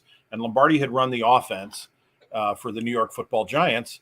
And he said, watch Gifford. And he looked at him, and Gifford had been a single wing tailback at SC when he played there. And he punted and kicked and passed and done all that stuff. And he's like, I want you to run what would become the Green Bay Packers power sweep. And I want you to throw the halfback option pass for me. And it worked out great for all parties included. And Paul Hornung's got a gold jacket, and his bust is in Canton, and he was a great player. But Tebow just couldn't get over not being the quarterback, and there are guys that just don't understand it sometimes, and it becomes problematic for them. All right, now we've got the Saints with their pick in. I think they might. Well, you usually don't trade up like this unless you're taking a quarterback. Or could it be a receiver because they've had a bit of a run? Yeah. And they don't want to lose them to, unless they think Minnesota. Well, but Washington, if they were going to take a quarterback, would have sat there because they had their choice. Well, I unfortunately looked at my Twitter and I think I saw who they took. I'm not going to announce it now, but yeah. Needless to say, they definitely saw something happening right there, and they wanted to go out and get in front of it. So this will be interesting to see what as Tony Gonzalez is on the dais with Roger Goodell, and he's going to announce the pick for the Saints.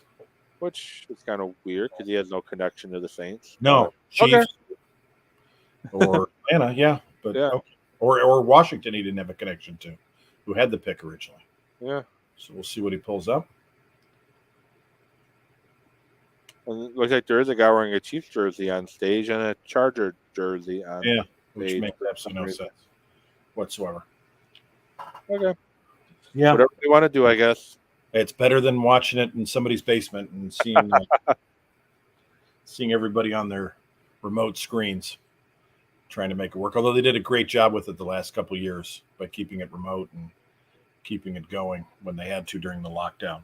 Yeah, there was a lot of memories that cop out of the virtual year too, because you had the somebody Vrabel sitting at his war room table, and there's a reflection in the background of somebody facilities there, and then you had the husky puppy sitting in Bill Belichick's chair during the draft. So a lot of things happened during the 2020 draft that we still remember. The Cardinals coach in his awesome home. Yeah, I still wonder if he just randomly said, "Hey, I need to use your home tonight." Yeah, well, Yeah, he's a guy I'm still surprised is a head coach in the NFL. And got extended. Yeah. They've committed to him. I'm a little shocked. I was shocked when he got the job, and I thought he and Kyler Murray were paired together. And to give up on Josh Rosen, who you picked up 10th the year before, after 1 year, and give up on him and move off was a huge commitment. But he's Yeah. I guess the answer in Arizona, although they've had limited success. Yeah. Well, here's my guy that I wanted in Green Bay, Yeah. unfortunately.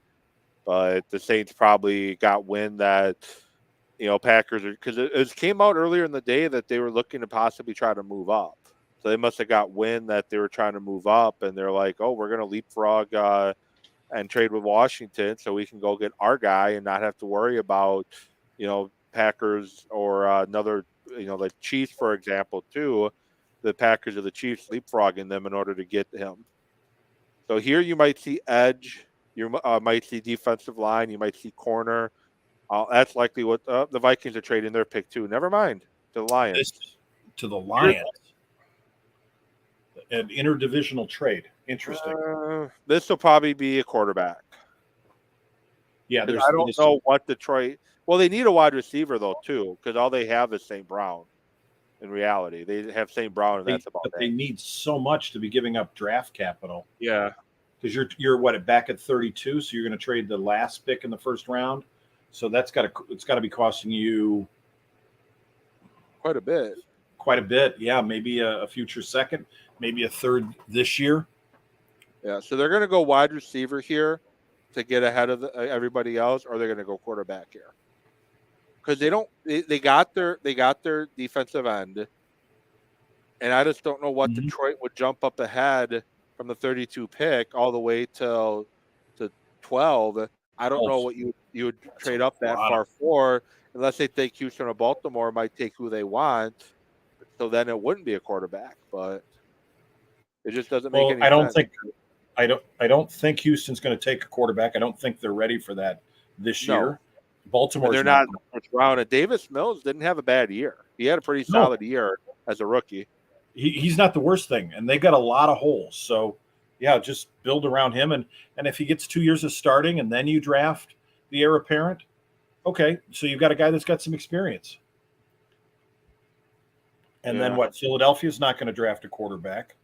They're probably going to go wide receiver for the third year in a row, or they could go offensive or defensive line, or they could go off-ball linebacker. Those are like the main areas of concern, other than, receiver is not a concern for Philly, but those are the main areas of concern for Philly. They need help up front. They need help because Fletcher Cox's not getting any younger. No. And they could use an off-ball linebacker. Mm-hmm. Yeah, although Howie Rosenberg just loves to move around sometimes in the draft, I think, just for the sake of moving around, just to have his name mentioned. So we'll see. The Lions pick is in. 16, so if Washington again, so they're not going to take a quarterback at 16. 17 is the Chargers. They're likely going offensive line because they need help at right tackle pretty badly. Philly at 18 is likely, as I mentioned, going up front or linebacker. The Saints at 19 again. They got their receiver. You know what it could have been? The Saints got their receiver. They probably figure the Saints are going to take their quarterback then at 19. So they wanted to jump ahead and get their guy. Possibly. I could see Pickett going to the Saints pretty easily and fitting in there. Yeah. A little bit shorter. The Steelers are going to be pissed if that's the case because Detroit will likely go Malik Willis. And that's what I'm wondering. I think they were trying. He's perfect for Pittsburgh. Pittsburgh, I think, was looking at Willis and thinking, oh, we can just sit here like New England did last year at 15 and just let him drop to us. But they're just Kevin Colbert's final draft too. Yeah, and you got to think he's going to want to set it up for the future. Ozzie Newsome in Baltimore, didn't he draft Lamar Jackson with his last first-round draft pick? I think that was his last one. Yeah. So this could be interesting. The Lions moving back up. You got to think quarterback here. Yeah. And Jameson Williams, I guess, possibly. Man. But Hamilton is dropping. He's going to be at Does he drop past Baltimore at 14? I would.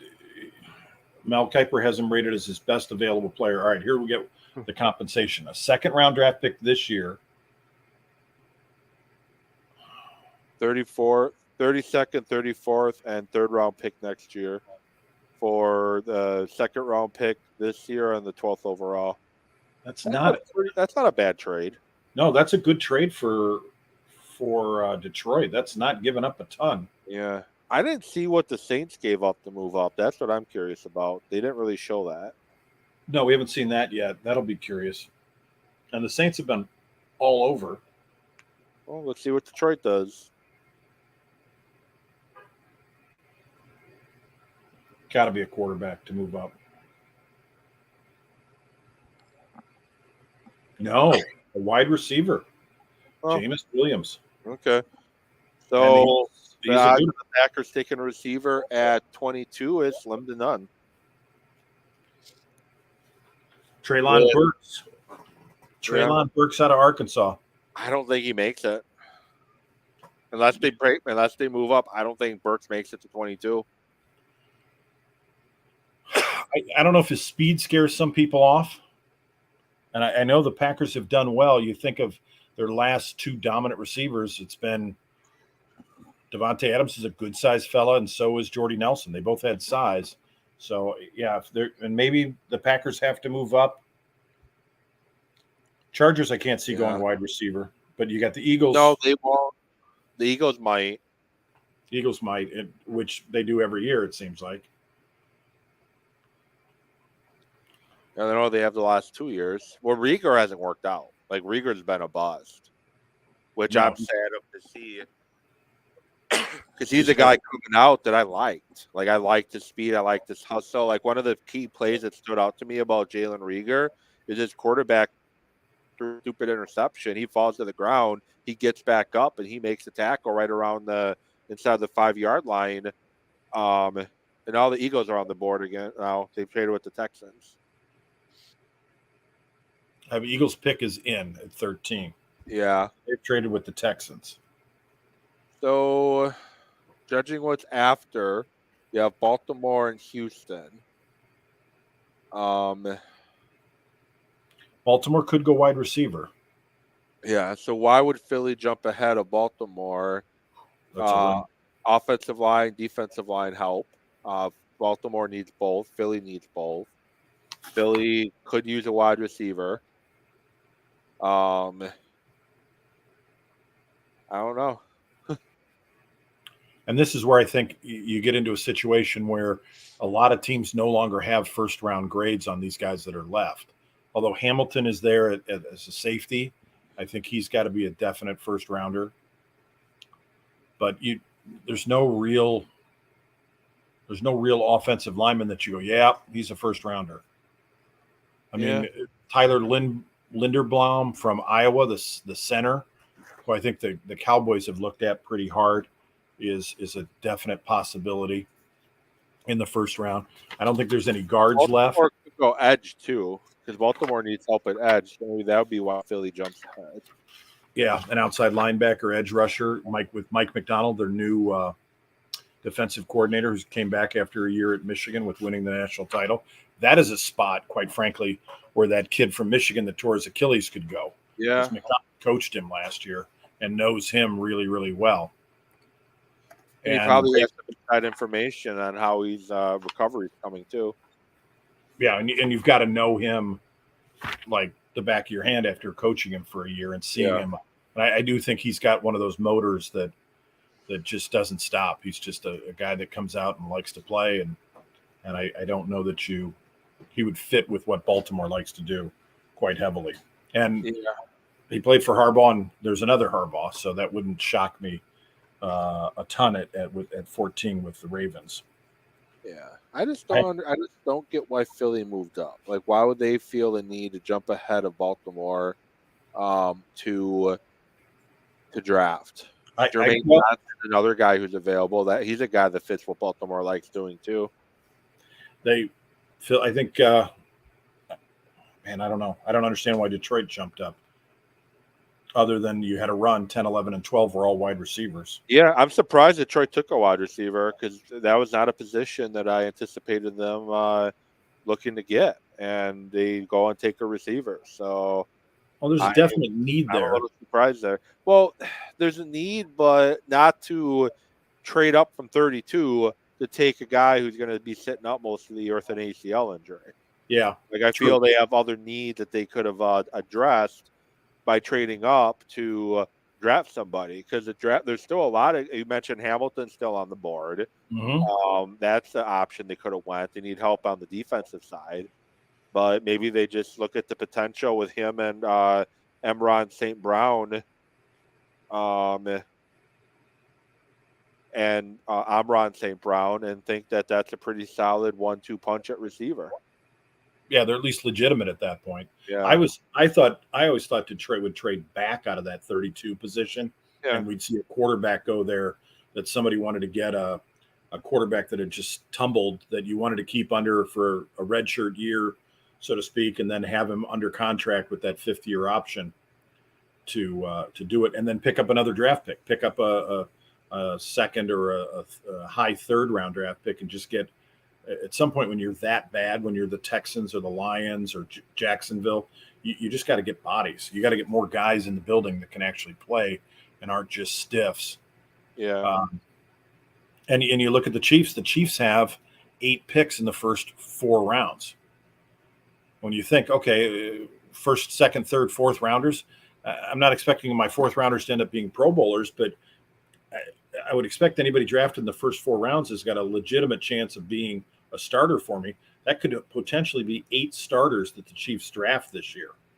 And with Patrick Mahomes under a massive contract, he's no longer on his rookie deal. You're going to need a bunch of those guys that are coming cheap if you want to, because they can't just go out every year and fix like they did last year with bringing in a bunch of highly priced offensive linemen to protect Mahomes. And I think that'll be interesting to see how they do. So there's Sauce Gardner. Ooh, great pick for the Jets. Yeah, I'm a big Gardner fan. I know it wasn't possible, but he's one I wouldn't have minded lining up alongside with Alexander and Stokes and Douglas. That would be a freaking nasty room. Yeah, that has some definite potential. I think safety's a bigger need, though, with the 2 guys with the contracts coming up. So who do we have next? We have, looking for an update here. Philly's still up, and I got to say, it's either going to be linebacker or defensive line more than likely. Edge guy, when I say linebacker, be an edge guy or D lineman, because that's 2 positions that the here's the Eagles-Texans trade. Yeah, those are 2 positions that the Eagles need, and Baltimore also have needs at. So this did not cost the Eagles a lot. No, 4th round pick this year and 2 5th-round picks just to move up to, it wasn't too bad. Yeah, and when I think of 5th rounders, I'm thinking Aaron Jones aside that you can hit occasionally, but you're looking at guys that are going to be special teamers. So yeah, if there's a guy you truly want and you think the next team up or 2 is going to take him, you got to go get him. Yeah, to jump up, that isn't that.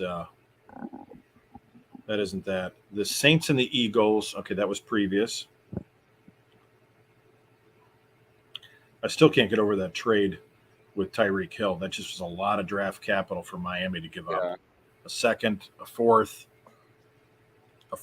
and a 6th, which is a lot. But they're also a team that's pretty ready.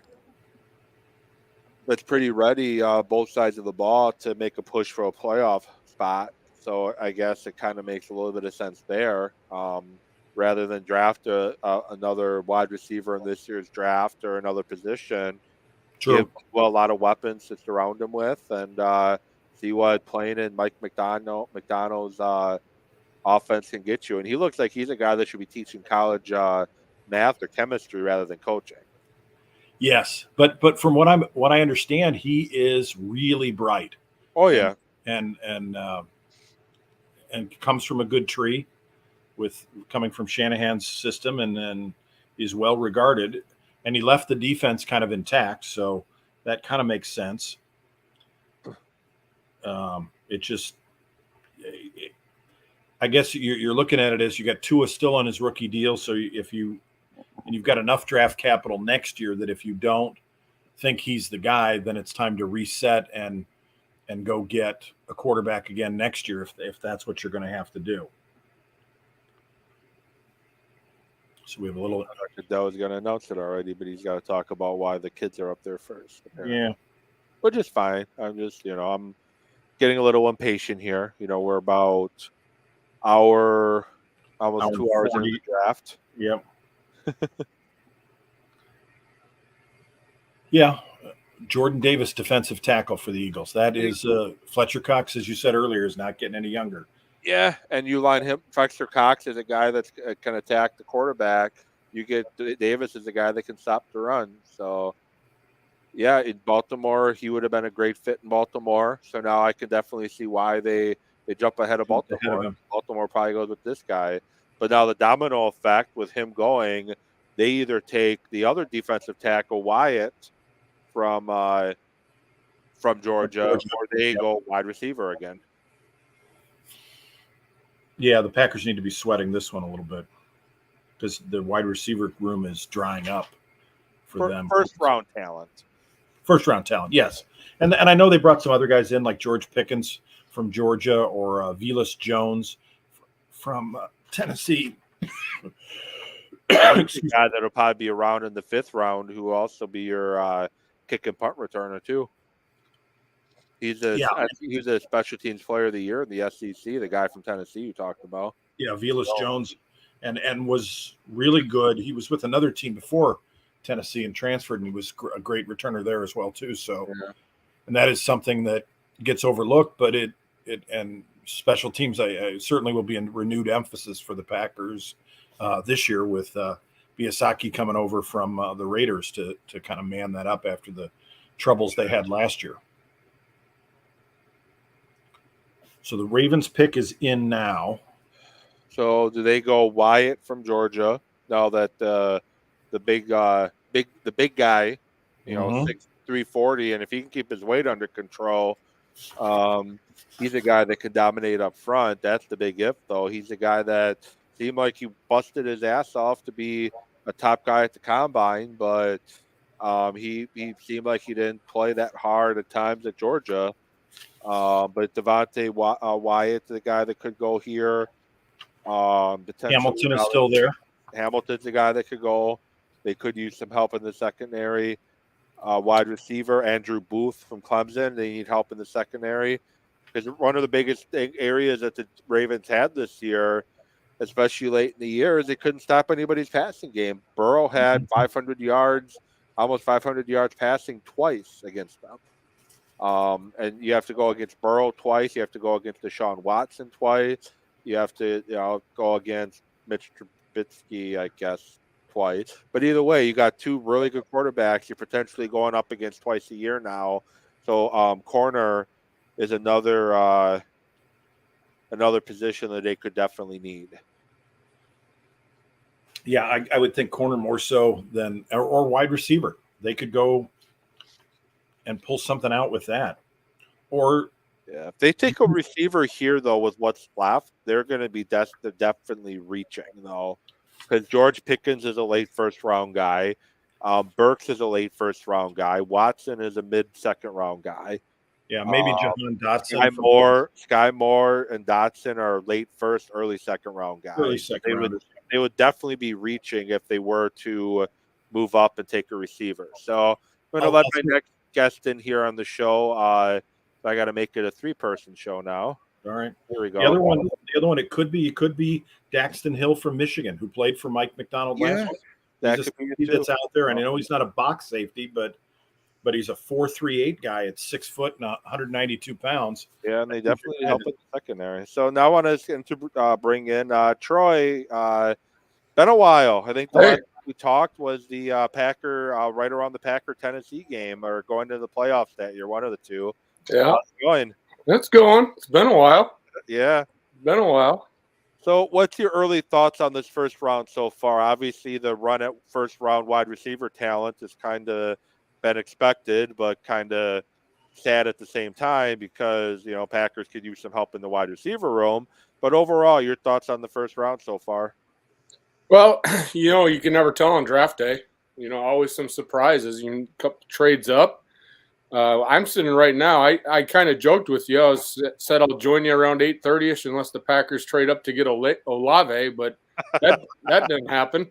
No. I'm actually looking at it right now, and you guys might think I'm crazy, but I think the Packers should actually trade down with the receivers because where they're at, they can actually maybe get some more draft capital. They have a lot of needs outside of receiver. I mean, we need receivers, but I caught the end of what you guys are talking about, and for right now, where they're at, they could probably trade down and still get a valuable guy that can come in and still help the Packers. I mean, I'd look at it that way. I mean, because where they're at in the receiving core, the top guys, the guys that are going to come in, and everybody's looking at what Jamar Chase did last year. So everybody thinks these first-round picks are going to come in and they're going to have Jamar Chase years. Evan, when we used to do shows, I think you and I talked about this. A receiver in the NFL, it really takes 2 to 3 years to perfect your craft. Yeah. Jamar Chase is an anomaly. You're not going to get Jamar Chase every year. Jefferson's another. Jefferson's the other one I was going to Jefferson. say. Yeah, other than those, they struggle. Yeah, these go ahead. But yeah, that's why I really wanted Olave. I felt he was that guy that could come in and do what Jefferson did in Minnesota right away. Oh, definitely, and that's where I'm at right now. I mean, we can get a guy at 22, and he might be okay, but he's going to have some growing pains. Yeah, the guys that I thought could do anything are gone. Kyle Hamilton's off the board. Yep. I think I've grown on Burks. Like, I wasn't a huge fan of him early on in the draft process, but I've really grown on him, and I think he fits what the Packer LaFleur offense is going to be. He's a big body. He's a guy that can overpower people, and he's a guy that can, his game speed is there. And maybe I'm trying to convince myself in the Burks because, at the time I figured he'd be the only one left, and that's the way it's looking right now in regards to potential first round talent, but I do like him. I agree, and I think Burks gives you a wide receiver where Troy was talking about. If he can't come in and give you 1,000 yards this year, but he can give you 500 yards rushing, or he can give you 300 yards rushing, and give you some of that action on the jet sweep that they haven't run a lot, and they tried to with one of their running backs and going with a 2 running back offense, but you look at Robert Woods with LA and what he was able to accomplish when he was there before he got hurt. He was a valuable receiver beyond just catching the ball, blocking, and having the size to run a jet sweep and get you some yardage there and influence your running game. And that's where LaFleur is from. He's from that Sean McVay offense of run the ball, pound it inside with your guys, and then get somebody out on the edge where he doesn't have to learn the route tree as much or read defenses as well, and just uses sheer athleticism and use the 225 pounds that he's carrying to get you some valuable yardage. Yeah. And there's still trades to be made too in regards to veteran receivers. Like you had Jacksonville. They spent a lot of money, unfortunately, resetting the the Ravens have traded Hollywood Brown and picked number 100 of the Cardinals for the 23rd pick per Tom Paracello. So what are your guys' thoughts there? Are they going to run the wishbone this year? Wow, that's a little shocking. They've given up on Hollywood Brown, and they pick up you get the 23rd. That's not a bad pickup. But there's nobody. I don't see any. We were just talking about the Packers at 22. There's not a whole lot of choices at 23 for wide receivers. What are your thoughts, Troy? Hollywood Brown to Arizona for the 23rd pick, pretty much. I mean, I liked Hollywood Brown. I mean, Evan, I'm a big DraftKings guy and I'm a big daily fantasy guy. I mean, if there's anybody you're going to take at a valuable cost in DraftKings, it was him. He was feast or famine though. He's either going to get you 5 catches for 120 yards and a touchdown, or 1 catch for 12 yards. You know, you look at Lamar Jackson and the whole contract thing, and everybody says he's got to be able to throw the ball. He's got to be able to throw the ball, and now they get rid of a weapon. I mean, I don't understand. But that's why you and I are sitting here on Facebook and we're not in the draft room. Yeah. And what I was commenting on before I saw that trade hit my phone is with Kirk, and this is now you see why Tyreek Hill gets moved, Adams gets moved, because Christian Kirk's contract pretty much set the wide receiver market in a bad way. That's why you're seeing this money being thrown around to different wide receivers. Jacksonville signs Kirk to a lot of money. They sign another receiver to a lot of money. There is a draft pick from 2 years ago, that same body style, same build as Deebo Samuel. It can do some of the same things Deebo Samuel can do for a hell of a lot less money. And was it Chenault, guy from Colorado, who I like coming out of the draft of 2020. He's a guy that might be available that you might be able to get with a 3rd or 4th round pick. And he's a guy that's been around the NFL that you don't necessarily have to wait 2 to 3 years to see what they can do. So there's still moves to be made, and they're likely still going to take a receiver in the 2nd, 3rd, 4th round, and they may still take one in the 1st. Gutekunst might surprise us all. He's going to do what he's going to do. Yeah, and I'll tell you, when Goody came in and we look at this, I mean, the drafts we had, I mean, it's a draft. You're not going to hit on all of your picks, but I thought he's done. I mean, outside of the Jordan Love pick, you know, I look at some of the other picks, and I mean, I think he's doing things in the best interest of the Packers. Again, outside of that Jordan Love pick, which, you know, everybody will debate that. I got a question for you guys. The Deebo Samuel talk. I mean, he was pretty adamant that he wants out of San Francisco. You think he's going to get dealt today? I mean, we got half the 1st round to go. I don't know if he'll get dealt today. I wouldn't be surprised if he gets dealt sometime in over the weekend. But I will say this: I see about less than 0% chance that he gets dealt to Green Bay. I know a lot of people have been, you know, ESPN wise, have been saying go get Deebo Samuel. He'll be a great fit in Green Bay, and he would be. But Kyle Shanahan's not going to trade Deebo Samuel to a team that he's going to be competing with to potentially go to the Super Bowl in 2022. I agree with you 100%. The Jets made sense, but now their picks are gone. Well, the Jets are still going to have low draft picks again next year, too. So they can always trade 1st round picks next year as well. And San Francisco needs some picks. They gave up 3 1st rounders to get Trey Lance, who has yet to get out on the field on a regular basis. So their window is shrinking quite significantly now with him being on a rookie contract, and next year you're not going to have a 1st round draft pick. The year after that, you're not going to have a 1st round draft pick. That's gonna sting a bit. So their time to strike is now if they're going to make a deep run into the playoffs. Yeah, definitely is now. I'm just looking at it thinking, who do you? I guess Deebo becomes more attractive now because there's no real definite, I love this guy kind of number 1 wide receivers left on the board. Do you think Deebo is a number 1 though? I don't view Deebo as a number 1 guy. I mean, I view him as a guy that can come in, be a good complement. He can run.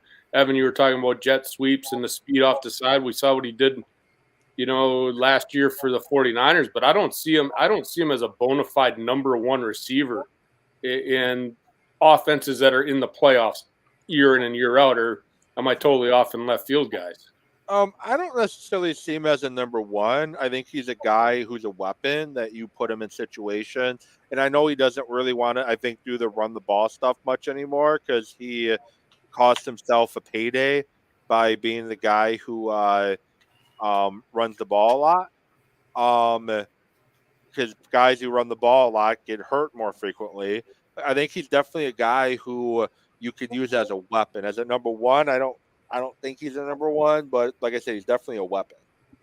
Well, he wants to get paid like a number 1. True, and I want to be paid. I want to be paid like a number 1 receiver too. I've seen what Devontae Tyreek Hill got paid. I want to get paid that too. It doesn't mean it's going to happen. No, And he's probably maximized in that offense. I mean, Yeah.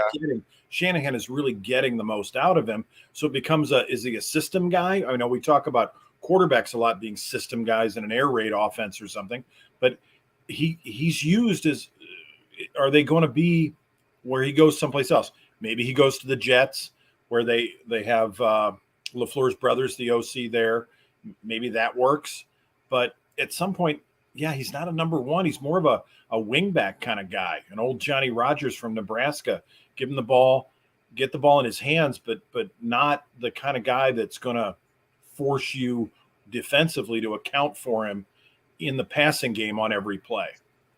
Yeah, I agree. He's not going to warrant the double and triple team that a Devontae Adams got in Green Bay.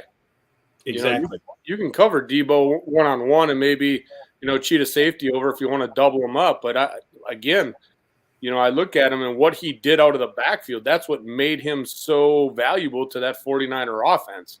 And if you go somewhere else and you put him out on the field, that's why I asked the question. I don't view him as a number one guy. A great number two guy, and Evan, you brought it up. You can put him in the backfield. You get him into space, and he can be dangerous. But as a guy, as a weapon that you just want to line up on the outside and say, this is my number one guy, I think if a team wants to do that, trade for him and give him all that money as a number one, I think they're going to flop at that. Yeah, and I still like. I want to get your guys' thoughts. I brought up the receiver from Jacksonville, Chenault, who was drafted out of Colorado a couple years ago. He's a guy that can do a lot of the stuff Deebo Samuel can do. He just hasn't had the opportunities to do it in the hellhole of Jacksonville. What's your thoughts on that option, being he's probably a third or fourth round draft pick you're going to have to use, and the Packers do have a couple fourth round picks this year. Yeah, they've got 2 fourth round picks and 1 third. I don't know. There's a possibility you could find somebody like that. I think Johan Dotson goes to the Commanders. That's a reach. That is this is a panic move because Washington needed a receiver. They've traded anyway, and Johan Dotson's a guy who is not the 16th pick in the draft. He's probably more like your 28, 29, or 30. I didn't even have him. He's not 5. He's 178 pounds, and he's not that big of a burner that he's going to scare you going vertical like that. I'm a little shocked. I thought he was a definite second rounder. I figured 28, 30, 31. Part of it's because of who's drafting in those spots, both in Kansas City and then also Green Bay. But I guess back to possibility of like Chenault or another receiver going to Green Bay that can do some of those same things, that is going to be a lot cheaper. I'll tell you where I'm at, Evan, right now is I just talked about it, where the Packers are. Now we see this again. The Redskins, I agree with both of you. They reached on this. The receivers are going to come off the board, and are they worthy of first-round grades? I mean, we see it in every draft. But I just look at the Packers, and I know the focus is on receiver. But I also look at, we got a lot of draft capital.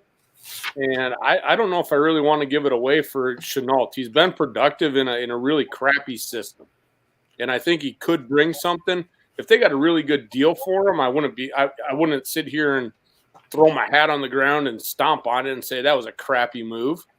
I just look at it from a standpoint that I do believe that this team, Rodgers signing the extension, my son and I were just talking about this.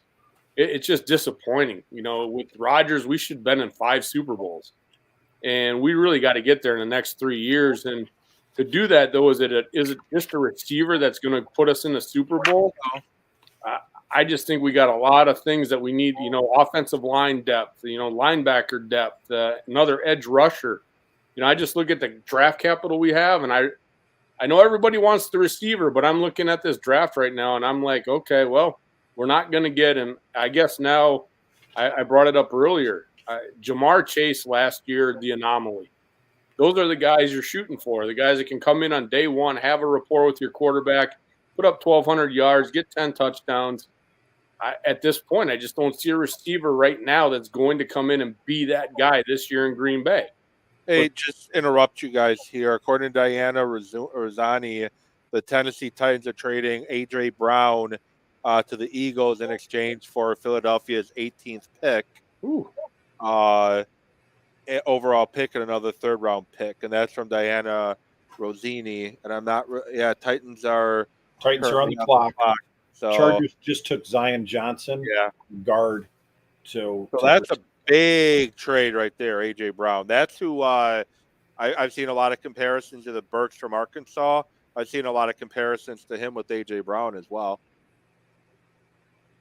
So first and a third, so less than the Dolphins gave up for Tyreek Hill. And I apologize for interrupting you there, Troy. I just felt that was some news that needed to be shared. No, it's another. You know, the thing is, and Evan, we did our show at 5, 6, maybe even longer than that, 7 years ago. Yeah. And we look at now where the NFL is, and it's now quarterback, wide receiver, and we're talking all wide receiver on draft day. And it wasn't long ago where you had 2, 3 receivers in the first round, and now we're going to be pushing almost double digits maybe in the first round. And now we got to trade. The Titans trading A.J. Brown. You know, that's and they gave up some stuff, you know, to be able to get A.J. Brown. But you know what I just spoke into existence, though? The guy I just said is very similar to A.J. Brown. Yeah, you know, and the way it's going, you know, I had mentioned it when I first came on, you know, with the receivers going off, maybe we'd go down, but man, they might be all gone by 22. Yeah. Who knows? So, and now basically, and I honestly wasn't expecting Green Bay to take a receiver. Obviously, that's the easy thing to talk about is they need wide receiver help. Wide receiver is a big need. They traded Devontae. It's a huge need now because you got Lazard, Sammy Watkins, and Randall Cobb, your wide receiver room, where all three of those guys have not really shown they can stay healthy at all.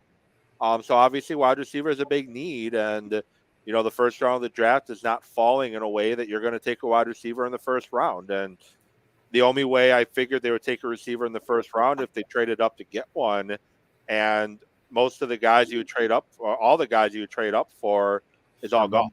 They're all gone. You need one wide receiver out of these first 4 picks, but the that edge rusher from Purdue, George Karlaftis, I'm never going to be able to say that right. He's we falling. might have to get used to it. He's falling, and Daxton Hill out of Michigan, who's blazing fast at 4.38, is dropping as well too. Yeah, he was kind of a late flyer in the first round, though. So I wouldn't necessarily say he's dropping, just for the fact that it was only recently I started seeing him as a potential first-round pick. Yeah, and he's smaller than Hamilton, but he's still good sized at 6 foot 192. So, and that is an area that the Packers could be looking to shore up. Menchie's still on the board. Sky Moore, I think, is a second-round possibility at receiver. Second-round talent. I think Troy McBride is, I don't know if he'll still be there at 53, but maybe you move up, package one of your fourths and move up from that spot to get a tight end. Yeah, to me, the last true first round grade receiver that's left is George Pickens. To me personally. Other than that, I think everyone else is more second round type grade. True. Titans are on the clock. The pick is in, and of course, their commercial break advertising Pizza Hut. Why not, right? Not a bad idea. So do you guys think the Packers might try to move Love on this weekend if they can? If they can, I wouldn't be surprised. I don't feel the urgency that I've seen a lot of people have to move Love because he's still cheap, and you need you need a backup quarterback for the fact that lots can happen during the regular season, and if Rodgers goes down, I know Love hasn't really shown up to this point that he can be that guy, but I definitely think he's a better option than Kurt Benkert, and I love Kurt Benkert as a personality and as a person, but I think you get more potential out of Love if Rodgers were to, be hurt to have to miss a game or so. I think Love gets you that better chance, and you can still work on trying to develop him into a competent quarterback. And we've seen these LaFleur offenses, type offenses we saw in LA, we saw in San Francisco, that really all you need is a competent quarterback in order to be successful in this style of offense. Now, those teams are also now looking for the next superstar quarterback after how good Aaron Rodgers looked in it, hence why the Rams traded for Stafford. But I wouldn't be surprised if they moved him, but I don't really feel that they need to really rush trading him right now either. Yeah, I was just saying if they could get the draft capital for him, because that's what it's going to be, and maybe they package a receiver up for him too. The problem with trading Jordan Love right now is you're likely going to be realistically a 4th, 5th, or 6th round pick. If you can get him to pull a Matt Hasselbeck in training camp, when I say that, I mean he showed. I'm not saying he's going to be another Matt Hasselbeck, but he really showed out. I think it was right around year 3 in the Packer training camp and preseason, and they ended up getting a 1st round pick out of it. I know there's draft pick trades in there too, but they traded him to Seattle for their, I think it was the 17th pick to jump up to 12, which unfortunately took Jamal Reynolds, but that's besides the point. Yeah. It's hard to put a value on him now. I don't think Goot's going to want to admit failure, but you've also got a couple other quarterbacks in limbo that are going to determine the market for this. He's not a rookie. He's not completely cheap with 5 years like some of the rookies are now, but you've got Baker Mayfield out there something's going to happen with him. Yeah. And the Titans took Treylon Burks, a younger version of A.J. Brown. I spoke it into existence, so I'll take responsibility for that one. Well, you kind of figured the Titans were going to take a receiver after just dealing Brown. And now you're getting pretty much a clone because A.J. Brown was also about 6'1", 226 coming out of the draft too. Yep. Very similar players. So yeah, and I think you had brought it up before, Evan, too. You look at this, and so they trade Brown, get Burks, and now the receivers, somebody of A.J. Brown, you're talking, you can now get this Burks on a rookie deal, and you don't have the salary cap hit that A.J. Brown's going to bring you. Yep. And you get a guy that can do some of this. And Brown is a better route runner coming out of college, but as you just said, you get a guy that can do what A.J. Brown can do, but cheaper. San Francisco, don't be surprised if they do trade Debo. Same thing happens. They take a receiver similar size and skill set to Debo and try to have him do the same thing. So here might be a quarterback coming off finally with the Saints pick. So if you go quarterback and you're the Saints, who do you think they take? I think Malik, either Malik or Pickett. I would think Pickett, just because he's more ready. But they don't really need a quarterback that's more ready, though. Yeah, they get Jameis there. Yeah, they can stash him for a year. What do you think, Troy? Saints go quarterback here, or do they go offensive line since they did lose their left tackle to free agency? Well, that's the thing. You got Winston. Do you really think – I mean, I look at this quarterback class, and everybody's high on Willis, and it's great. He's got that Lamar Jackson comparison. But, I mean, Pickett, he was there. He was a young guy when I was living out in Pennsylvania. I'm not big on Pickett. I saw him. I mean, he's developed. You just look at this guy, and I'm like, I look at the quarterback class this year, and, could these guys develop? Again, it's every quarterback, they got to be in the right system. If they're with the right people and they're with the right team, you can develop a quarterback into your system. You can be productive. I don't look at either of these guys that can go to any system and be that guy. They've got to be on the right team. With the Saints, I look at, Pickett might be able to develop there, but I'm just not sold on any of the quarterbacks in this class. No, I'm not either. That are going to come out and be bona fide, all pros, lighting up the league. I just don't like this quarterback class. And there's a chance that your best quarterback could be 4th, 5th, 6th pick. He could be a 3rd round draft pick out of this class. Yeah, I agree. my And the favorite out of this class is Carson Strong, and I think it wasn't for. I think it was a knee injury this most recent season. I think he could have been a guy that could have been a guy like who blew up on draft going into draft day like your Zach Wilson did. Not saying he would have been a top 3 pick, but I think he could have been a guy that teams would be flocking to try to get back into the first round to go get. You know, he's got a big arm and he looks the part. His size and you know the way he looks, he looks the part. You could also have a guy like Matt Corral from Ole Miss who just comes in and fixes what's wrong, and it's hard to evaluate him given that he was playing in Lane Kiffin's offense, which doesn't translate directly, but with a lot of bubble screens and short stuff. But he could be one of those guys that comes in a situation like the Saints. They clean up some of the mechanical issues with his feet, and he could be a guy that exceeds any of these. And I think your real quarterback needy teams are thinking, we're Carolina. We'll wait till next year because there's going to be better guys next year.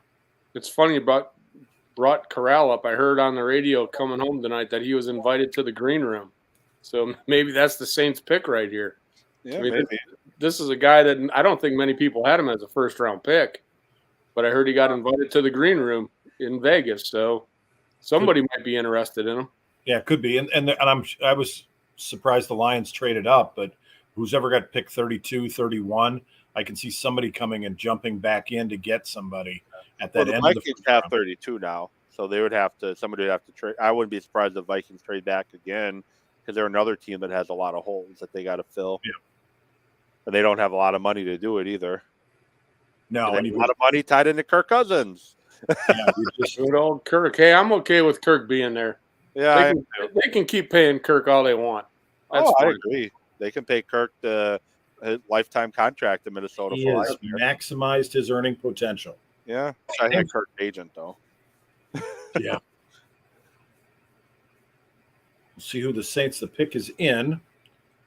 You know they have to go to commercial break first, or not? It's been in for a while. Yeah. So the Saints pick is 19. So we've got Pittsburgh, New England, and then the Packers are on the board. So you got to think at 20 that Willis is going to come off the board to Pittsburgh. That's been rumored, something fierce. Yeah, it's been talked about way too much for it not to happen. Or Pickett. So it'll just be weird. So while we bring up Willis to Pittsburgh, is that a good fit for him? The way Tomlin's run that team with Big Ben for so many years. Yeah, but they're looking for more. Like you signed Trubisky who can run a little bit, and you draft Willis, another guy who can run a little bit. Tomlin wants to go out the quarterback that can move, which Big Ben's been a statue. Offensive tackle, Pennington, Iowa. Well, they need a left tackle. I think Armstead went to, I think it might have been Miami. I know Armstead left.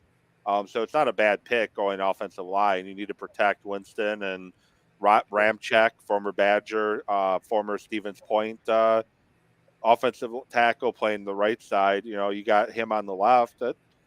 Potential bookend tackles there if Penning can develop and show play at the level the NFL needs him to be at. It's kind of like we were just talking about right now. Did the Saints really want to take a quarterback at 19 if they're not sold on either of those guys? No. I like that pick. I mean, you got to have a line to protect your future, and they're not seeing the future in either of those quarterbacks. No, and it may be it's Corral, Pickett. They're all kind of the same guy. Second, third round, I can grab one and see if he works. Yeah. Well, here's my question: if a quarterback does not go right here, do they have one that goes in the first round? I don't think so. If we don't have a quarterback here, unless somebody trades up to get 25 to 32. So they get that fifth-year option potentially. The fifth-year option, yeah. That's the only way it's going to happen. We're not going to have I don't know that we'll have multiples by any stretch. The fact that Detroit traded up, who was a possible landing spot at 32 for one of these quarterbacks, the fact Detroit traded up kind of eliminated that possibility when they took a wide receiver. The Steelers are the only team left between now and the end of the first round that need a quarterback. And I don't want to hate on Mitch Trubisky here, but Mitch Trubisky is what he is. He's a guy that's a stopgap. He's going to play solid football for you for a year or two, but he's not going to light the world on fire. And he's not going to win you any playoff games at all. You're going to have to make sure you build a really solid team around him. Yeah, so if this pick does not go quarterback, I have a hard time seeing one go in the first round. Unless, no, I'm not going to say it. You guys will both kill me if I say it. Yeah, maybe the Packers will take Willis. That's what I was going to say. You guys are going to kill me if I say it. I would imagine he's going here to the Steelers. I was just, with the, living out in Pittsburgh for as many years as I did, I know that it's the age, I air quote the age of the running quarterback, but, we'll see. And, we got a good old Mitch out in Pittsburgh. Yeah, and the thing I like about Malik Willis, before I even look at him as a player, is just the way he carries himself. He carries himself to me in a very positive way. He's not a guy you have to worry about off the field. His teammates love him. His coaches love him.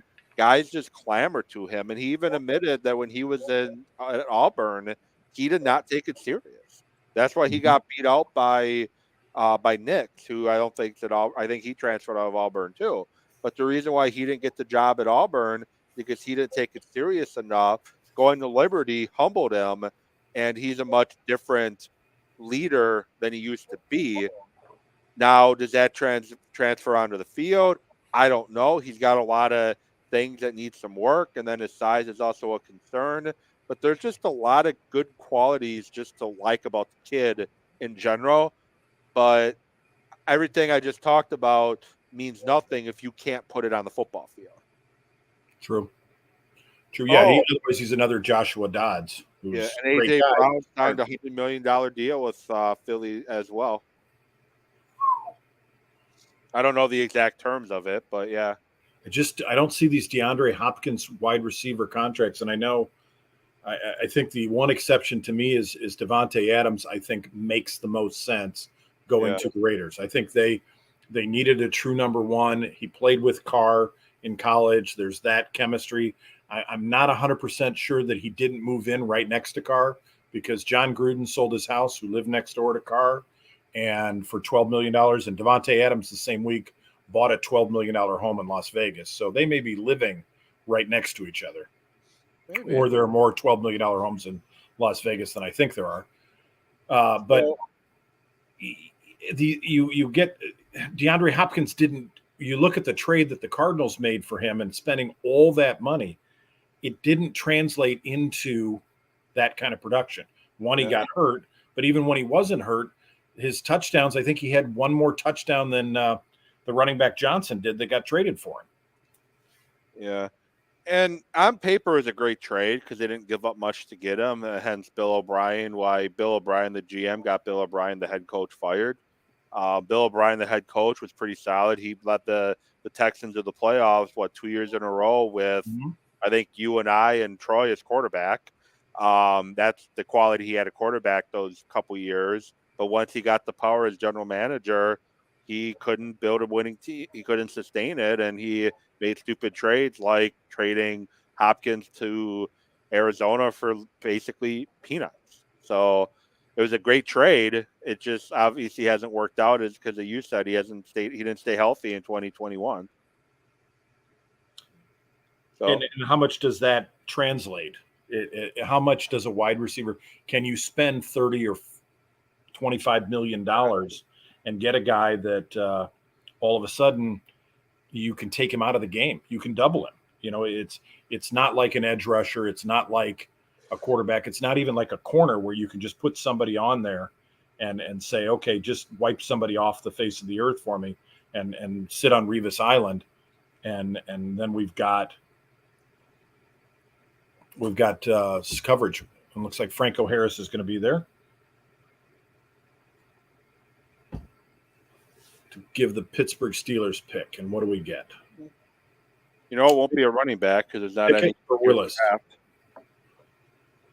I feel a little bad for Trubisky. That line of theirs is a little suspect.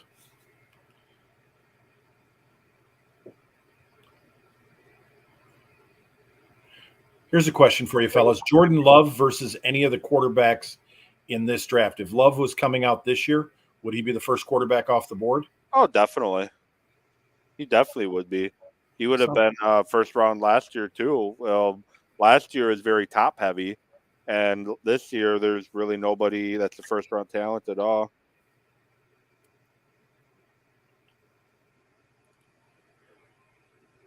Just get to it, Franco. Come on.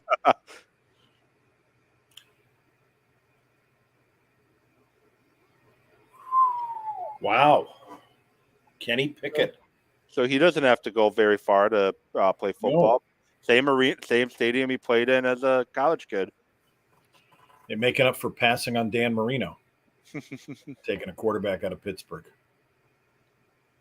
So we do get a quarterback in the first round. Yeah. So now does somebody trade back into the first round to get one of these other guys to get that extra year? Like that's the reason why I would take the quarterback from Liberty in the first round is you get that extra year to work with him. Mm-hmm. If he becomes a second or third year in the league that he finally starts playing like the quarterback you're hoping he becomes, Mm-hmm. it's not, you still got a couple years left before you got to pay him if you decide to pay him. But if you wait till the second round to take some of these guys, you got to make your decision fairly quickly if you're going to pay them or not. Yeah, or they're going to be gone. So Pickett is the most ready. So he will give Trubisky a run for the money. So Troy, I know you said you watched a lot of Pickett when you were living in Pennsylvania. I know you said you weren't a huge fan of him. Can you just kind of talk a little bit again why you have your concerns with him? Well, he's developed. I mean, it's been, 3 years now that I moved away. So, he came in and it just seemed like the inconsistencies when he was younger. Now, again, he had a great year this year. Let's put it in perspective. He had a great year at Pitt. He deserves to be the number one quarterback off the board. I just had a chance to watch him every Saturday. And it was just sometimes the decision making I didn't think was there. It's like, what's going on here? Just his field presence when he was younger. Now, again, I didn't watch a lot this year. Now that I've moved back to Wisconsin, I saw 0 Pitt games this year. I just saw the stats. I saw the highlights. But when I was watching, it just seemed like he got flustered pretty easily. Wasn't really going through his progressions. Now, again, I didn't watch him this year, so I can't be an expert on Kenny Pickett. All I can remember is his, early years. And, like anything, 3-4 years in a system, you can develop and get better. And apparently he has because the numbers were there this year. So he had a great year. Kind of reminds me of Zach Wilson that way out of BYU that went to the Jets last year. That one good year, your senior year. And he's only a year and a day younger than Sam Darnold is. Yeah. He's that old. He's an older guy. So the floor may be there, but does he get better with the ceiling? Chiefs just made a trade. They're now on the clock with the Patriots. Yeah, this could be defensive back. This could be offensive line again. This is likely going to be probably Christian Watson out of North Dakota State, since the Chiefs are probably going to take a reach here. Or it could be more out of was it Western Michigan? I always get those Western Michigan. Sky Moore. I always get Central and Western Michigan confused. It might be that guy too. They might take a reach here. I think they're reaching. I think they jumped ahead of the Packers because everybody's thinking the Packers are taking receiver. Yeah. I would almost guarantee the Chiefs are going to take a receiver. John Mechie's also on the board from Alabama. That would be in the Andy Reid wheelhouse. They had to, you think about the needs and the Chiefs. They got rid of Tyreek Hill. Green Bay's at 22. You got a couple receivers there. I would imagine that this is going to be a receiver. Yeah, and it could be pass rusher too, because I know the Chiefs could be better at rushing the passer. They should have dominated up front against Cincinnati against an offensive line that was atrocious, and they just couldn't get consistent pressure on the on Burrow at all. So maybe they go edge rusher here with the guy from Purdue. Purdue on the board, Florida State. Johnson still on the board. Yeah, Drake Jackson from SC is a possibility. Yeah, the Chiefs have 8 picks in the first 4 rounds. They've got to get younger and they've got to get cheaper because they've got some. Got to get cheaper because Mahomes' extension starting to kick in. That's a lot of cap, and that really is why they had to get rid of Tyreek Hill. And they have some needs on defense. It would not surprise me if they go with Karlaftis from Purdue here and get an edge rusher trying to jump ahead of Green Bay.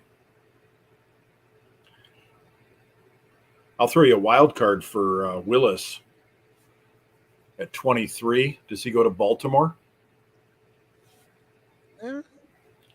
At some point, Lamar Jackson, as much fun as he is to watch and as interesting as he is he worth a full 25, 30, 35, 40 million? And he's negotiating his own contract, which is really odd in this day.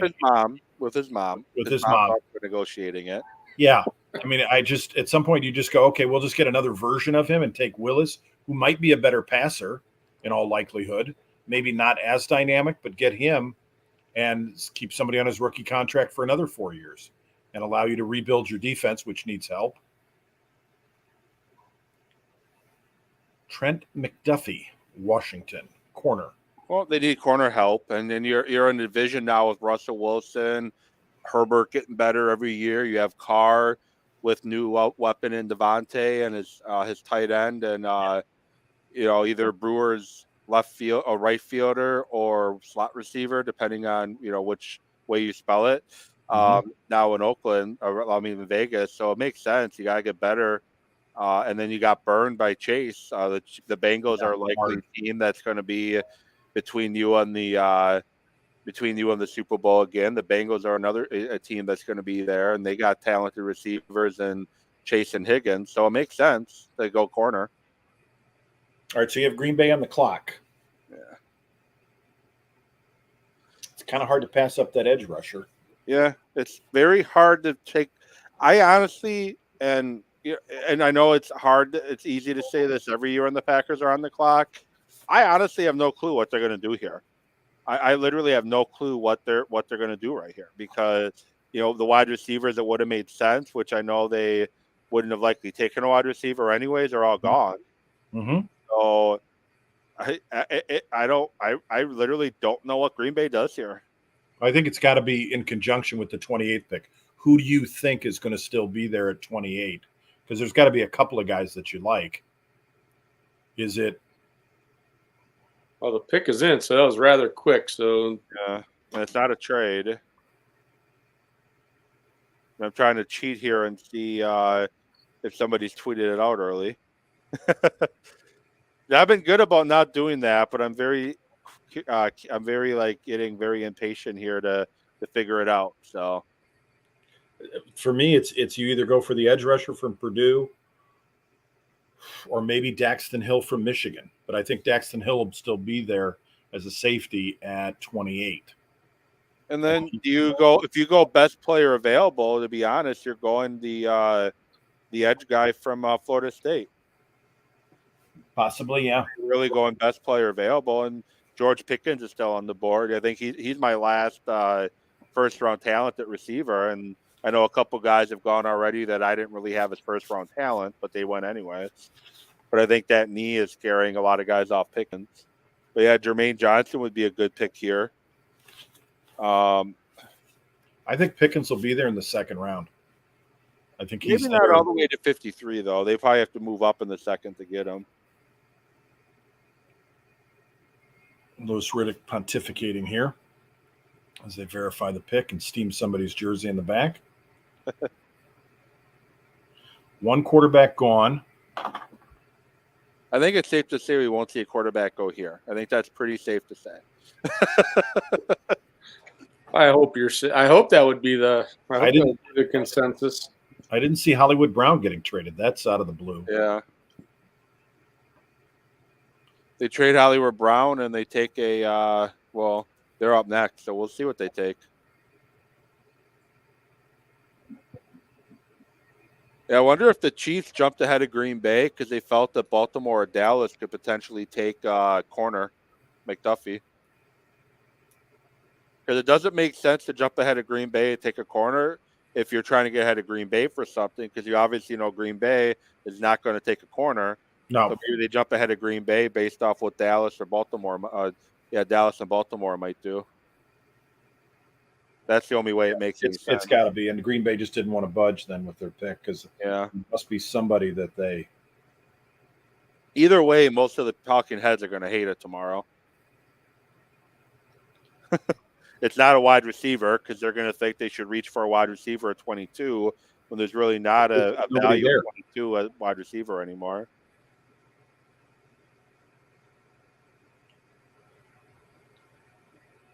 Wow, Walker, the inside linebacker from Georgia. I like him. I do like him. He's a 6'3", 6'4", 240 middle linebacker, which is usually not a position the Packers draft early. Is a position in need because you got Campbell you're bringing back, but is he going to regress back to what he once was before coming to Green Bay? And then you also have Chris Barnes as your backup. Outside of those two, you got Tyler Summers as your number 3 middle linebacker. And I don't know if you guys have seen Tyler Summers try to cover or tackle somebody, which I know you have.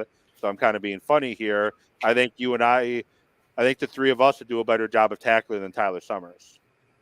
Yeah, I'm okay with this pick. Again, like I said, at this point, if there was a receiver that could be impactful, go for it. But at 22 and all those receivers that came off the board, this is definitely a need that the Packers had. And we saw how important that inside linebacker position was last year for the Green Bay Packers. And we saw 2 years ago how important that middle linebacker position is with Tampa Bay when they have White and Davis. That's one of the reasons why they dominated on defense. Yeah, it was evident last year. And if you can get a guy that can go sideline to sideline, and again, you look at it, Campbell, yeah, he had a great year. But like you said, it was 1 year. The guy was out there and available for the Packers because he hadn't done much else in the NFL. And he had a chance with Green Bay. And now you get a guy that I can't remember the last time the Packers went. Maybe one of you two know. When's the last time the Packers drafted an inside linebacker? Nick Barnett. That's the last time they took that, 10 years ago? First round. Because A.J. Hawk was technically an outside backer. Yes. He moved in the middle, but he was technically the outside. But Nick Barnett is the last middle linebacker the Packers took out of Oregon State. So I'm okay with this pick. I have no problem with it at all. I'm sure tomorrow radio will. Yeah, I wonder if this is part of the Joe Barry having Joe Barry in house, because he's a big, linebackers are important to his defense, and he's got guys play some of their best football under him. Look at Campbell, Littleton, I think it was with the Rams, and he hasn't done anything since leaving the Rams. Barry's really good at getting linebackers and having linebackers play well. And with this guy's size, I'm sure you can squeeze him on the edge a little bit too, as a situational pass rusher off the edge. Because, like I said, he's 6'4", he's like 240 something, and he's a guy that's been mocked to the Packers. Which I always shake my head anytime I see a linebacker or a wide receiver mocked to the Packers in the first round ever. But he's a guy that I've been seeing a lot of guys I really enjoy following mocking him to Green Bay at 28. So I don't hate the pick. Doesn't have a ton of pass rushing stats from college. Well, he's a middle guy. He's pretty 5. And on that defense, wasn't going to get a whole lot of opportunities for it. Now, Kobe Dean, on the other hand, had 6 sacks last year for Georgia, but he's 5'11", 229. He's going to be an off-ball linebacker. One of the key things here about Walker, and this is from Pro Football Focus, one of the best run and hit linebackers in the class. Give him the freedom to play fast, and he'll excel. That's because he's both a speedy, 240 pounds, and one of the best tacklers in this class, having missed only 7 times on 138 career attempts. So he doesn't miss tackles. And he's going to solidify. They've got a little bit of a hole in the middle. People were able to run up the gut on him. So that's and probably best guy available on their board at this point. See, Bills might go that wide receiver. They might go running back here because they do need help at running back, or they might go receiver here too. Bill's got to get a running back. They're just I personally don't take running backs in the first round. I don't agree with taking them in the first round because you keep talking about Aaron Jones was drafted when? 5th round. Yeah. And the second pick they had that year, they drafted Jamal Williams in the 4th round. Yeah, to me, running backs, I'd get a bunch of 5th round draft picks and draft a bunch of them and just see which one can actually play. Yeah, their running backs are almost on the verge of becoming fullbacks. Like they just don't exist anymore. And Bleacher Report, of course, trying to push their narrative. Their push, Green Bay, all caps, still doesn't draft a wide receiver. It takes the 2-year starter out of Georgia with 22 pick. I love some of the people that can control those app pushes. Like first of all, there is likely no chance they're going to take a wide receiver at 22. Yes, I was hopeful that one of these guys are going to fall, but starting with Drake London going to Atlanta, we saw the run at wide receivers. Guys trying to 6. jump up to the top 15. You said there's 6 taken? 6 of them gone. Drake London at 8, Garrett Wilson at 10, Olave at 11, Jamison Williams at 12, and then 13 and 18. Yeah. Also, and with the 28th pick, maybe Green Bay decides that they're going to. Oh, I didn't even realize Buffalo traded with the Ravens here. Oh, I didn't realize. I thought Buffalo was on the clock all along for a second. So they go up 2 picks to get a 4th rounder for Baltimore. So somebody must have took who Baltimore wanted, because they traded up to the 23rd with Arizona to get with Hollywood Brown. So my guess is when McDuffie got drafted right before Green Bay, that's probably who Baltimore wanted. Now the guy's not there. Let's kick back a couple of spots and get a little bit better value. Yeah, pick up somebody else. So the Bills have somebody in mind. Is there a running back that you pick in the first round? Probably not. No, probably not. There's really not any this year that's worth the first round pick. And they go defense. The corner out of Florida.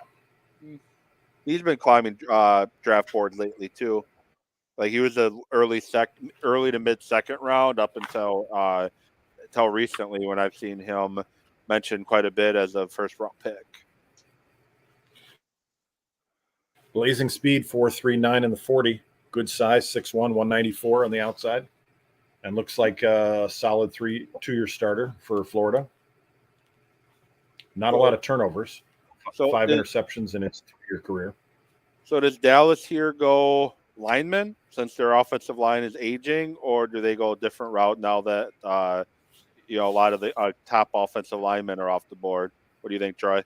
All depends on what Jerry Jones thought when he rolled out of bed today.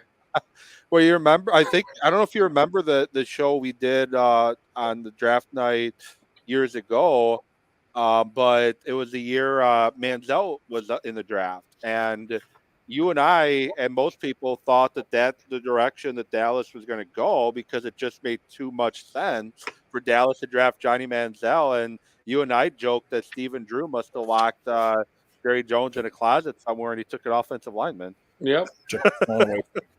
As much as we joked about that, though, Evan, when because we were doing Red Light Sports Ramble at that time, and that was it that the draft he took 3 linemen.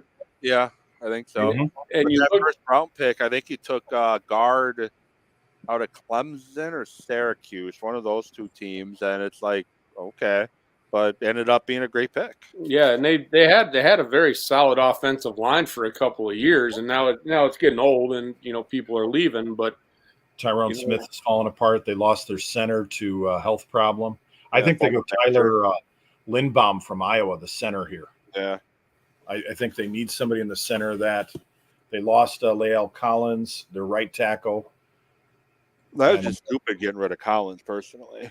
They at one point they had 3 first-round draft picks with Zach Martin, the kid from Wisconsin playing center, and then Tyrone Smith, Yeah. who's falling Martin was the guard I was thinking of. I think he was from like Clemson or Syracuse or something like that.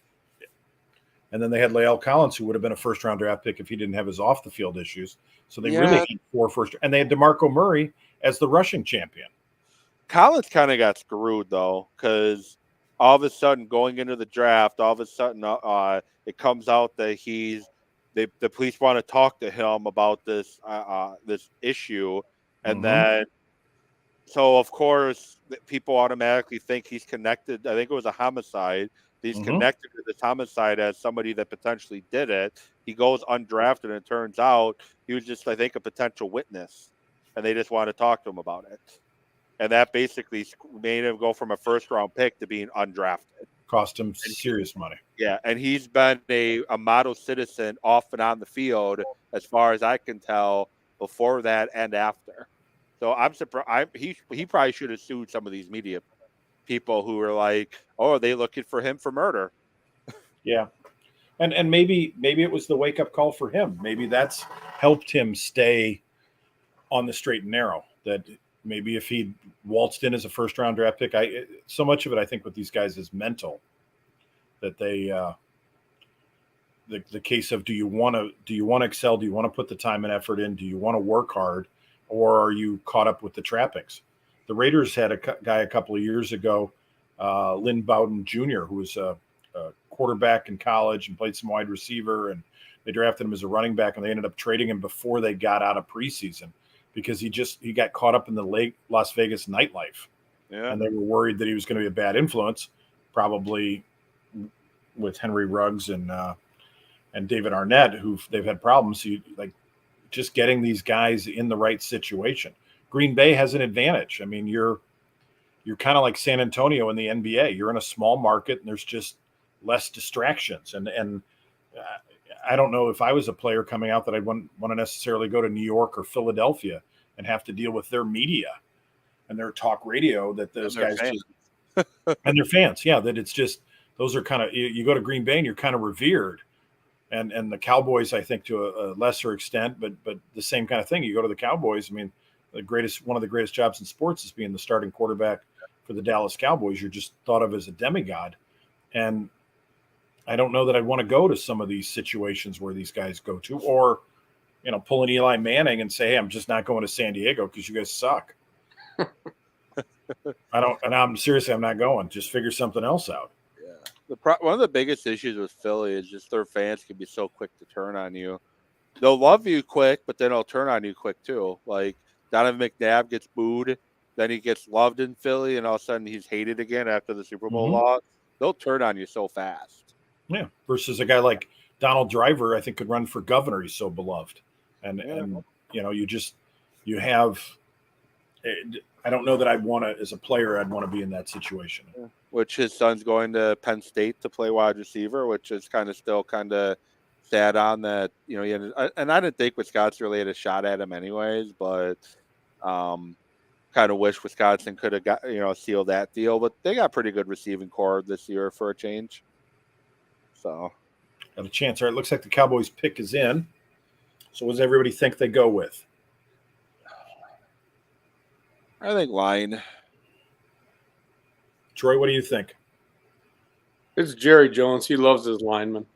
Well, he could go edge though too with losing the guy to Denver. Maybe Jermaine Johnson gets taken here. I forgot he lost. Was it Gregory to Denver? Randy Gregory. When he thought he had him locked up, he was going to come back, and all of a sudden he's out. I'm out. And his other guy is getting old, so they need some help on the edge. Yeah. They go tackle Tyler Smith out of Tulsa. Bit of a reach. He's probably a second-round talent, but when you don't really have anybody else left on the board that's a first-round talent to tackle, I guess you have to. You're going to have to reach. Yeah, and Tyrone Smith that they have at left tackle currently is shot. I mean, I don't think he can stay healthy for more than 12 games in a season. And they could use a right tackle as well. Yep, and this fellow's a big one, 6'5", 325. And you can maybe even kick him inside the guard with his body type. They need guard. Yeah, absolutely. Yeah, they need to get some guys to. You already got Kyle Hamilton as the Ravens. You need help at corner. You need help at edge. You need help at defensive line. You need help at offensive line. Do you go with the center out of Iowa? Do you go with Jermaine Johnson out of Florida State? Do you go with there's a big tackle from UConn who's been talked about climbing up the boards a lot too, and now I can't find his name. I had him right in front of me. So I guess if you're the Ravens, which route do you go? I think the Ravens have to go defense. That's what hurt them last year. And I think they're arrogant enough to think that Lamar Jackson with a healthy running back can cover it. I don't understand the Hollywood Brown trade, though. That just startles me that you're traded away one of your few legitimate wide receivers. But David Bakhtiari chiming in. Love it. Defense wins championships in regards to the Packers pick. Yeah, and it's about time to start thinking about his replacement. You need somebody to groom there on the left side of the offensive line. I think they already have him in-house, though. Travis Jones is who I was talking about. Adrian Amos loved the pick. He's giving a flexing emoji for that pick. Aaron Rodgers give any emojis yet? Yeah, I haven't seen him yet. I get app pushes for when the Packers tweet, and they're retweeting Bakhtiari and them.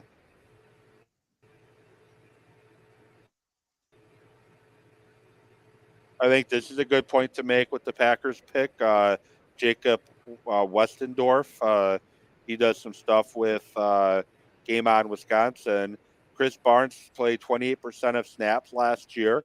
It seems pretty clear now that was based on how the Packers view their personnel, more so than how their coordinator preferred to play.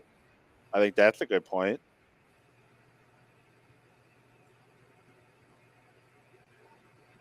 Yeah, I mean, with Walker now, I mean, you can do some different things now with two bona fide middle linebackers. I mean, there's different packages now, and you're not gonna. I mean, the guy hasn't stepped foot on the field yet for the Packers, but based on what he did in Georgia, I mean, you translate that over, and that gives Barry some more, more packages to play with, with what he brings. So, and again, I think we all agree it's not a bad pick. Yeah, Eric Stokes likes to pick. Former teammate of his. Yeah, it wasn't a reach. I mean, he was legitimate at that spot. So I'm just going through Twitter to see what the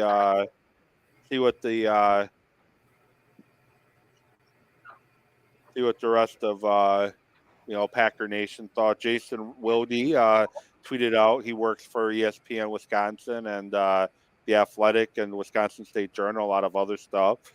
He tweeted out that if you're Packers and you have Florida State edge rusher Jermaine Johnson, potential top 10 pick sitting there at 22, don't you take him? ?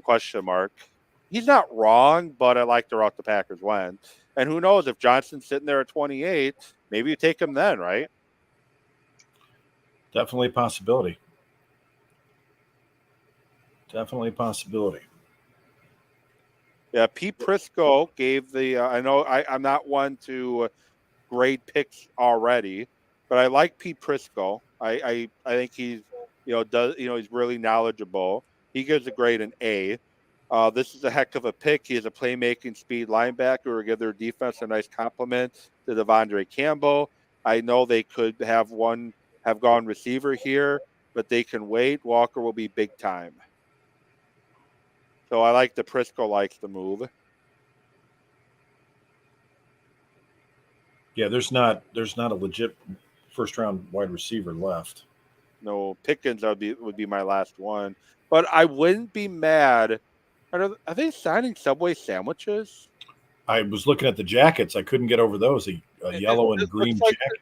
It looks like they're not signing the bread wrapper. They're literally signing the sandwich. That's weird. At least it got us talking about it. Yeah. Baltimore's taking their time with this pick. They picked up an extra 4th round pick from the Bills for trading back 2 spots. So they must be deciding, or maybe they're going to trade it again and move back. I was just going to say maybe they're entertaining more trade offers. Yeah, that would not. Oh, pick is in. That seemed to have motivated him talking about it.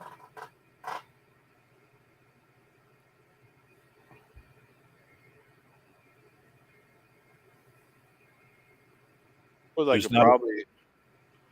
could probably just search by do a search by Packers and see what's popping up right now instead of just going through my news feed, huh? There you go. Hashtag go pack go. Yeah. Match The 9 minutes. Ravens can't go wide receiver here. No. Match 9 minutes from the Athletic. Packers have the NFL worst run defense. It's been bad for years. It took a middle linebacker from the best college defense, who's really good against the run. Devondre Campbell and Cray Walker now manning the middle. Chris Sims, Cray Walker, he wasn't the most hyped Georgia linebacker, but he was without a doubt the best one. Top 2 linebacker in this draft. Speed, length, strength. Put in tough position and thrived. Given all the wide receiver off the board, this was a great pick for Green Bay. They weren't going to go wide receiver anyways at 22, but that's besides the point. Leroy Butler liked the pick. Welcome to Green Bay.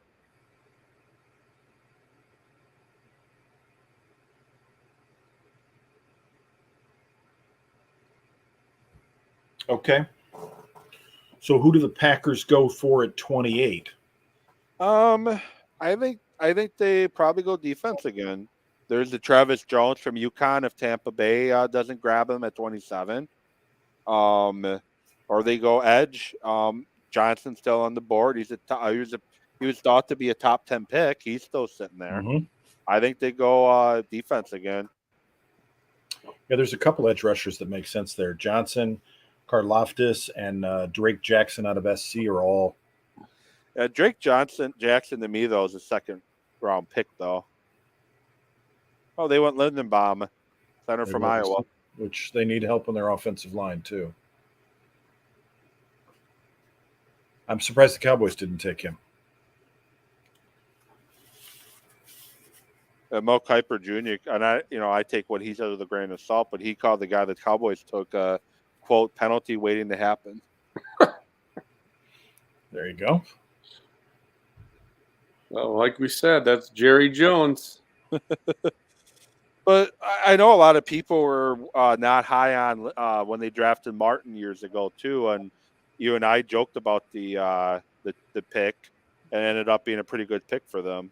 So we both felt there were better linemen on the board at that time if they went line, or better value pick for the Cowboys at that particular, and it ended up working out for them. So, like I said, I take what Kiper says with a grain of salt, and he's not the Kiper that he used to be. Now he's not. I don't think he's as on the ball as he used to be when it comes to player evaluations and whatnot. And who was the GM that commented?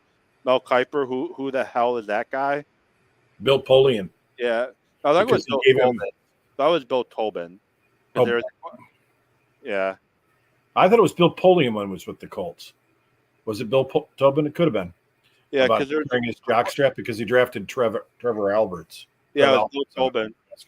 Yeah, it was Bill Tobin, and 25 years ago, he said, "Who the hell is Mel Kiper Jr.?" The 1994 draft, the Colts took a guy who believe they took a guy who later became a key tool for the greatest show on turf, Marshall Faulk. Yep.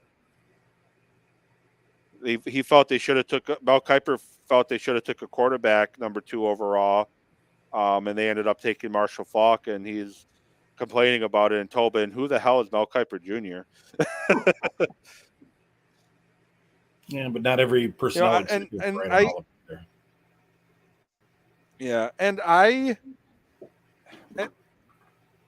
don't love Kiper Jr. much, but the draft isn't what it is today without him, though. Oh no, he is the godfather of the NFL draft.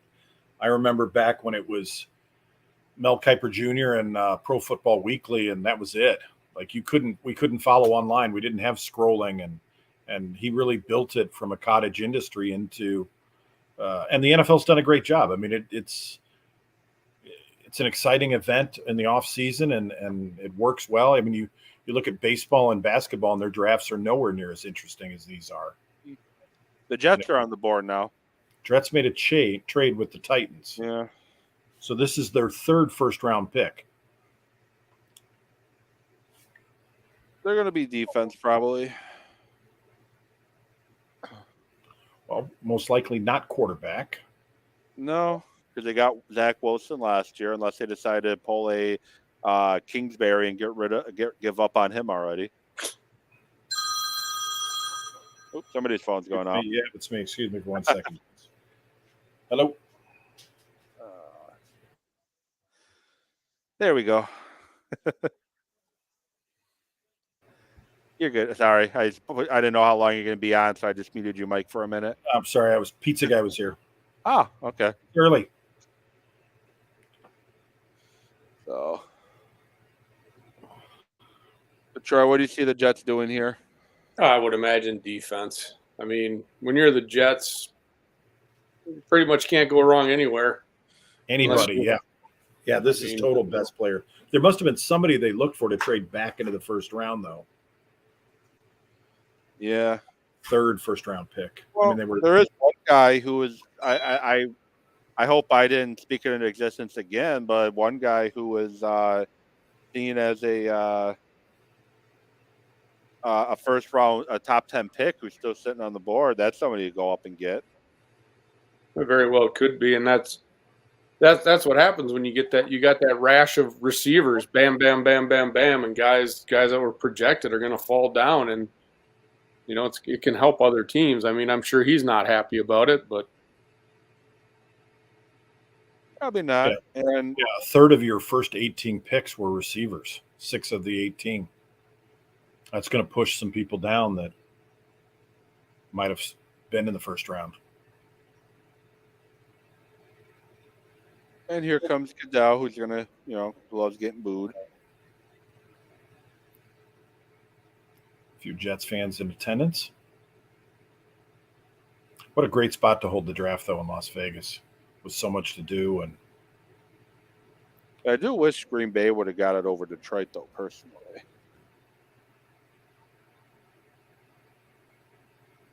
they go defense. Jermaine Johnson out of Florida State, the defensive end.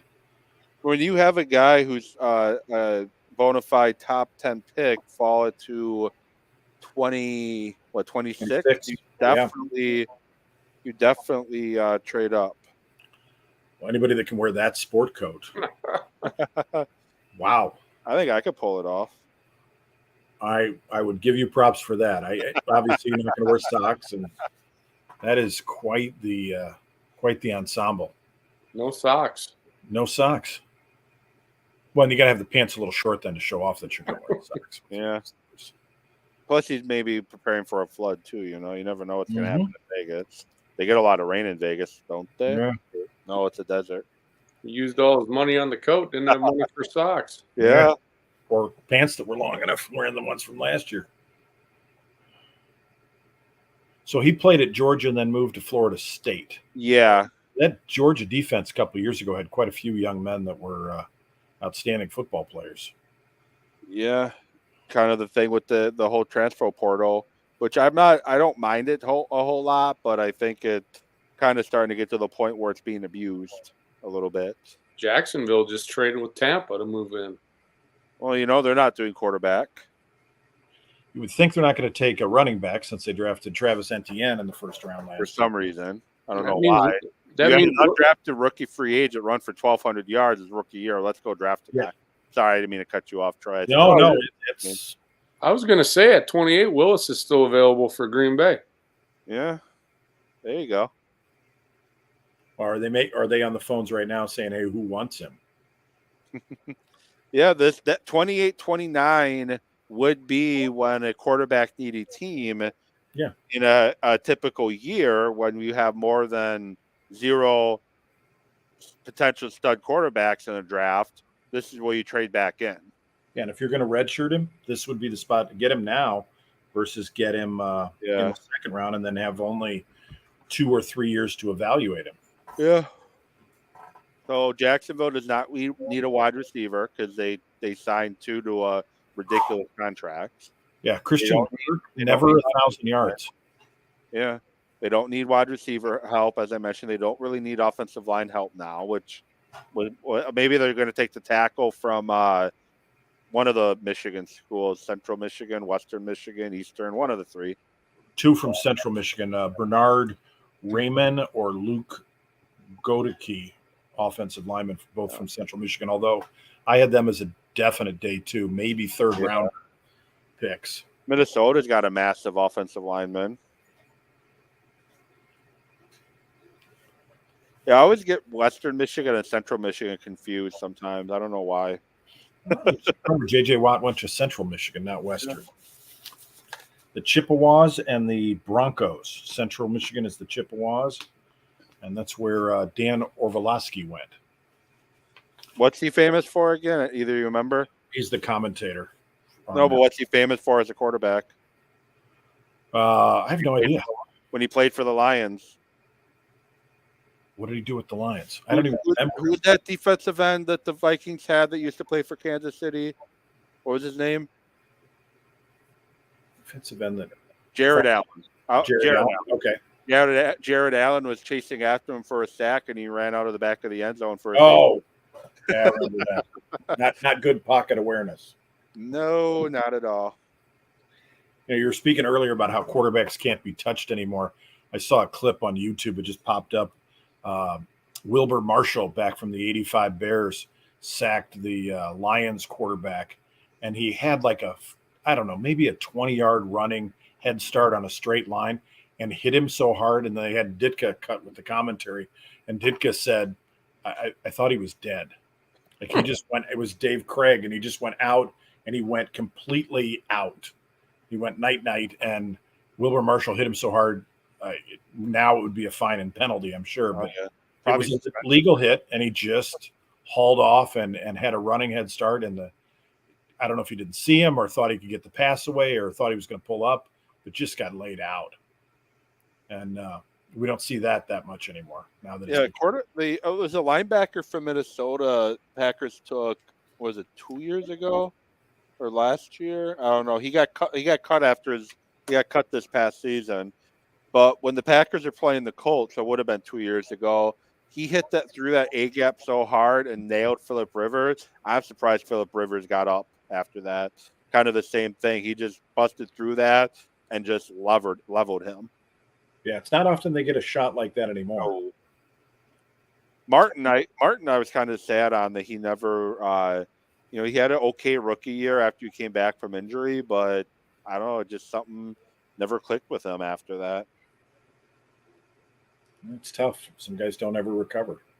Yeah, he just Joe. I think the Packers saw fairly quickly that he didn't fit Joe Barry's defense and decided, you know what, we don't really need you right now, so bye. And then you pick up a guy like Rasul Douglas off the street essentially, and plug him in there, and he has a Pro Bowl-esque season for. Yeah. And he came in, about mid-season? Mid-season, yeah. Just pick it up and go from there. And right place, right time, right system. But, yeah, he played rather well for him. And what a great third corner to have this year with Alexander and Stokes. All right, here's Mel's 5 best available. Daxton Hill, the safety from Michigan. Malik Willis from Liberty, the quarterback. And out of those 5, really probably only one of them is probably a first-round prospect, and that's Devin Lloyd. Yeah. Dean, I've seen mocked a couple of times. Although he's smallish, he's under 6 foot. Like 5'11", 5'10". Yeah, for like 220-ish. Although an off-ball linebacker. I still think Daxton Hill's got a chance. I think he's the second best safety, but I think he could definitely be a guy that he's got that speed at 4.38. Yeah, he definitely has that speed.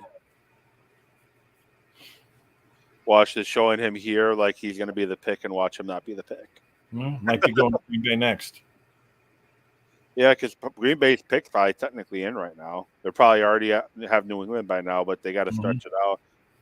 Think he has enough hats in front of him? Yeah, I'm sure he's got a few. Oh, the table in front of him, there's just nonstop hats.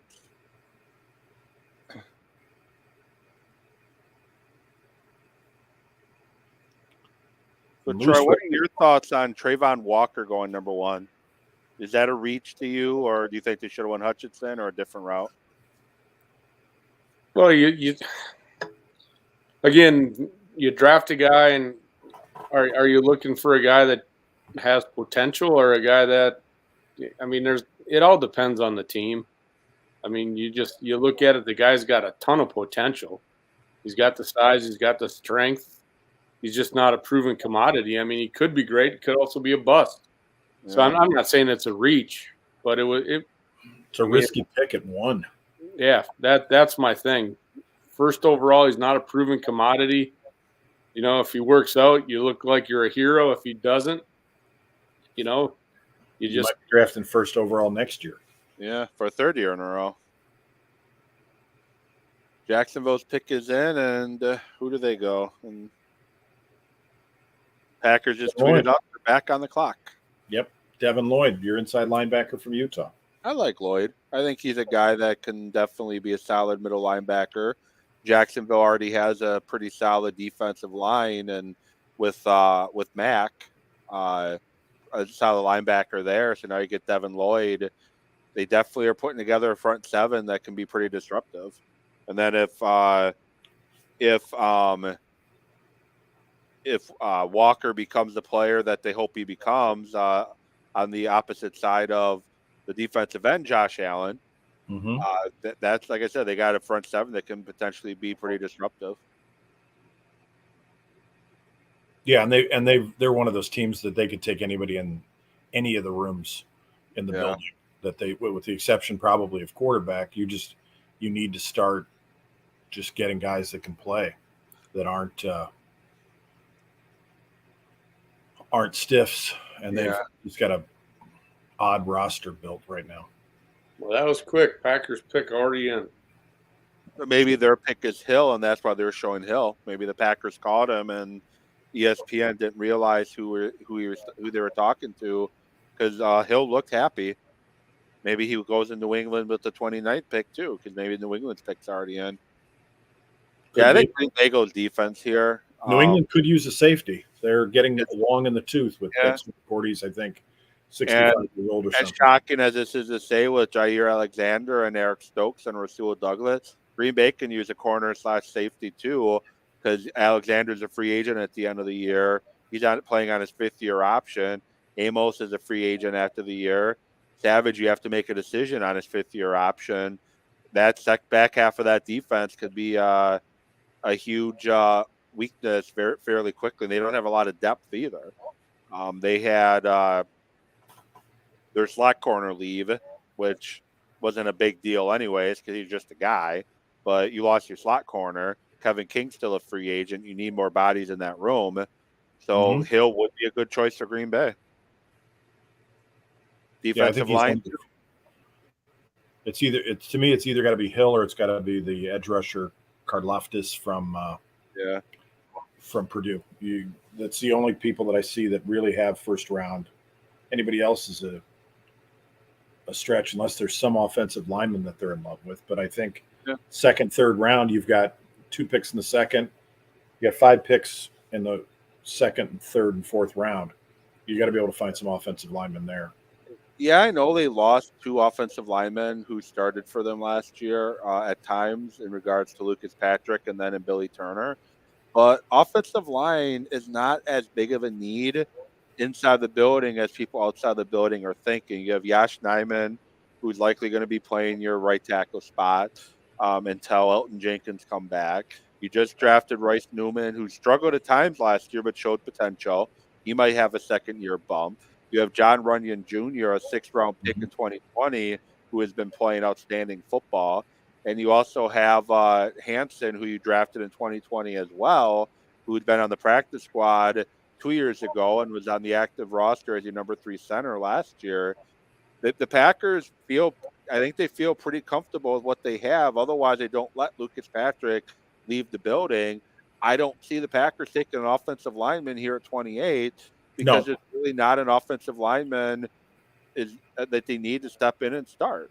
No, and they can get somebody third, maybe that 59th pick in the second round or in the fourth round even, where, they get another John Runyon that does it. I'd like to see Jenkins get back and get healthy, and I just don't know how many. Go ahead. I just can say I don't know how much longer Bakhtiari stays healthy.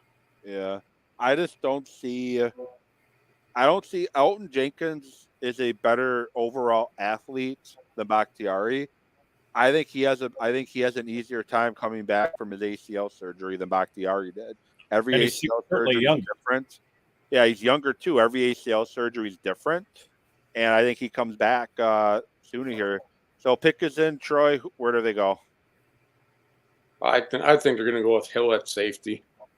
I mean, you got to go best available, and I mean the need. I mean, what else are you going to do? You're going to reach anywhere else. I mean, even for Hill.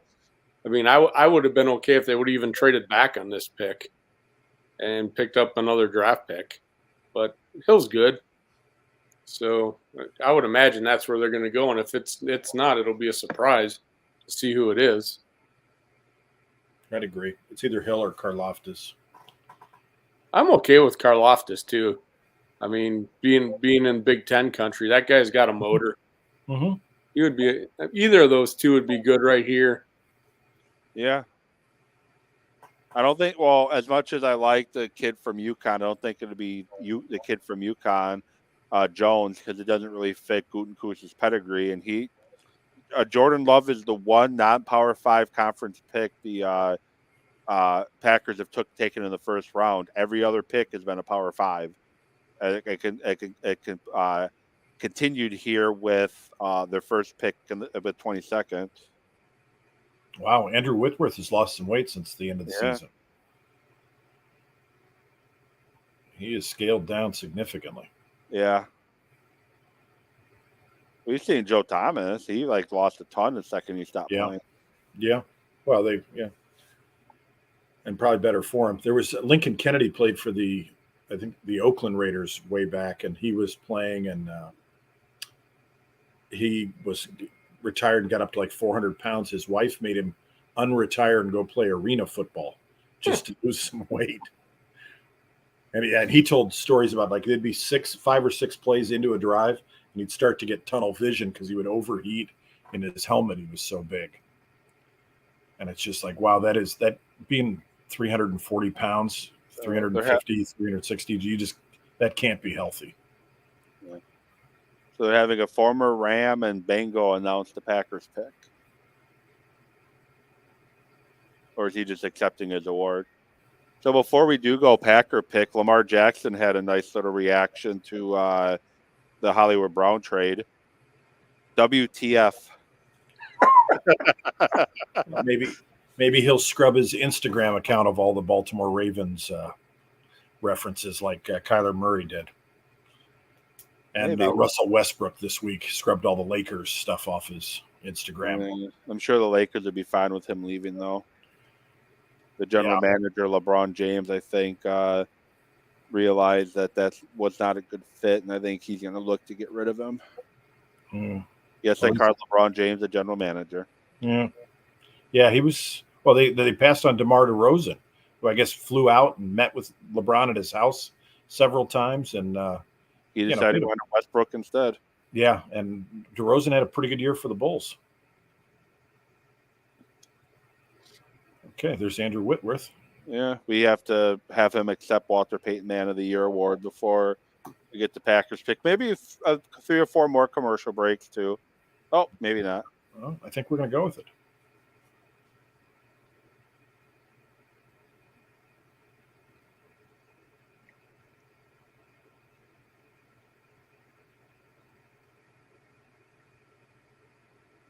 Well, 3 straight Georgia players in the first round. Wow. I like Wyatt. I think he's better than Davis. I think he's a guy that can he's a guy he could be a 3-4 down lineman where Davis you're going to put in and run plays.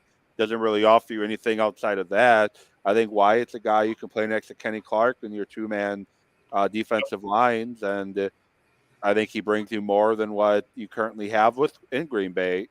I think he can do similar things that Kenny Clark could do, and then you got Slayton can be that run stuffing tackle, and maybe less Dean Lowry moving forward, because we saw last year that with Dean Lowry, less can be more.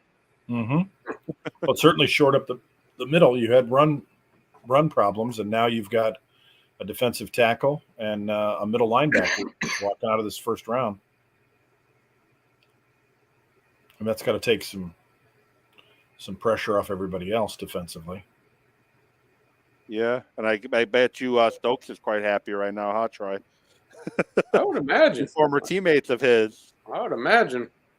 Well, I wouldn't be mad if we had a Georgia defense in Green Bay. That was a pretty dominant defense in college. So, and I got to think Wyatt here, value-wise, is a lot better than Trayvon Walker was with the first pick. Yeah. Yeah, Eric Stokes likes this one again. So, all right, guys. Well, I appreciate the time. I'm gonna head on out while you guys finish up your show. It's fun chatting with you guys. Yeah, appreciate you coming on. It's been a while. It has been. We'll have to get together soon again. Yeah, definitely. You're always welcome to come on and join me to talk sports. So, well, you got my number. Just let me know if you want me to. Yeah, we'll do. Appreciate it. All right, you guys have a good night. Maybe you too. All right, so the Patriots pick came in quick. Yeah. Well, now teams pretty much already know who they want, and it's not as much of a wait. I'm guessing because these picks are coming in so quick too. I'm guessing there's not a lot of trade talk coming in right now. I would have thought with this many quarterbacks, somebody with Willis, I would have thought somebody would be making a play to get him for that 5th year, but maybe he ends up. Maybe they all end up, with the exception of Pickett, in the 2nd round, which is going to make it interesting. And everybody will regroup tonight and look at it. Some of these teams, and I look at with Baker Mayfield still being out there and whatever the price tag is for him, and I know he's going to make $19 million for the next year, but you look at Baker Mayfield, you look at Jimmy Garoppolo, and then you look at Sam Darnold with Carolina. I don't know, Drew Lock, the starter in Seattle. I just don't know how you go into the season with those guys under center and other options that are experienced. And I think Baker Mayfield got a raw deal with Cleveland. I think he has every right to be ticked. Yeah, and off the field issue aside, though, when you have an opportunity to bring in Deshaun Watson, who is shown that he's a legit number one quarterback, where Baker has been very up and down so far in his career. I understand Cleveland going with it, off the field problems aside, but to not really tell him and just do it, I think was kind of the wrong way to do it. Well, now you're not trading him either. You should have traded him when you had a chance. My questions on it are, yes, the off the field issues are huge and a bit of a PR nightmare besides the fact that he could be suspended for half a season or more. But, Deshaun Watson in his last year starting, and he's been out for a year now. He sat for a year, but his last season before that, he was 4-12. And you gave all that guaranteed money. I mean, you're locked in. You are locked. And this better work out. And quite frankly, I don't think Stefanski's that good a coach. I don't think he's been that good. Does he have Bill Callahan running his offensive line? Yeah. Okay, that's a pretty good offensive line coach. He's been an excellent coach everywhere he's ever been. When he was with the Raiders, when he was with the Cowboys, when he was with Washington, he's been a great coach. Alex Van Pelt, I think, is a better offensive coordinator. He's not the play caller there, but I think he's a better play caller than Stefanski is. There are times where Stefanski, you just scratch your head and wonder, and he wasn't that great in Minnesota. I'm shocked that he he gets the adulation and the respect that he gets, and it all fell on Baker, and Baker toughed it out. And then you have Case, you traded Case Keenum, which doesn't make any sense because he knows that offense. He ran that offense in Minnesota. He did well in that offense. You trade him and get Jacoby Brissett, and he may end up being your starter for 8 games this year. That doesn't make any sense. What happened with Watson? Yeah, depending on what happens with Watson. And so how does that, like, I don't understand those moves for Cleveland for what could be a team that's poised to go to the playoffs. But yeah, I don't know. Yeah, so I'm gonna circle back quick on the Packers' 2 first-round picks because I was looking through Twitter a little bit, and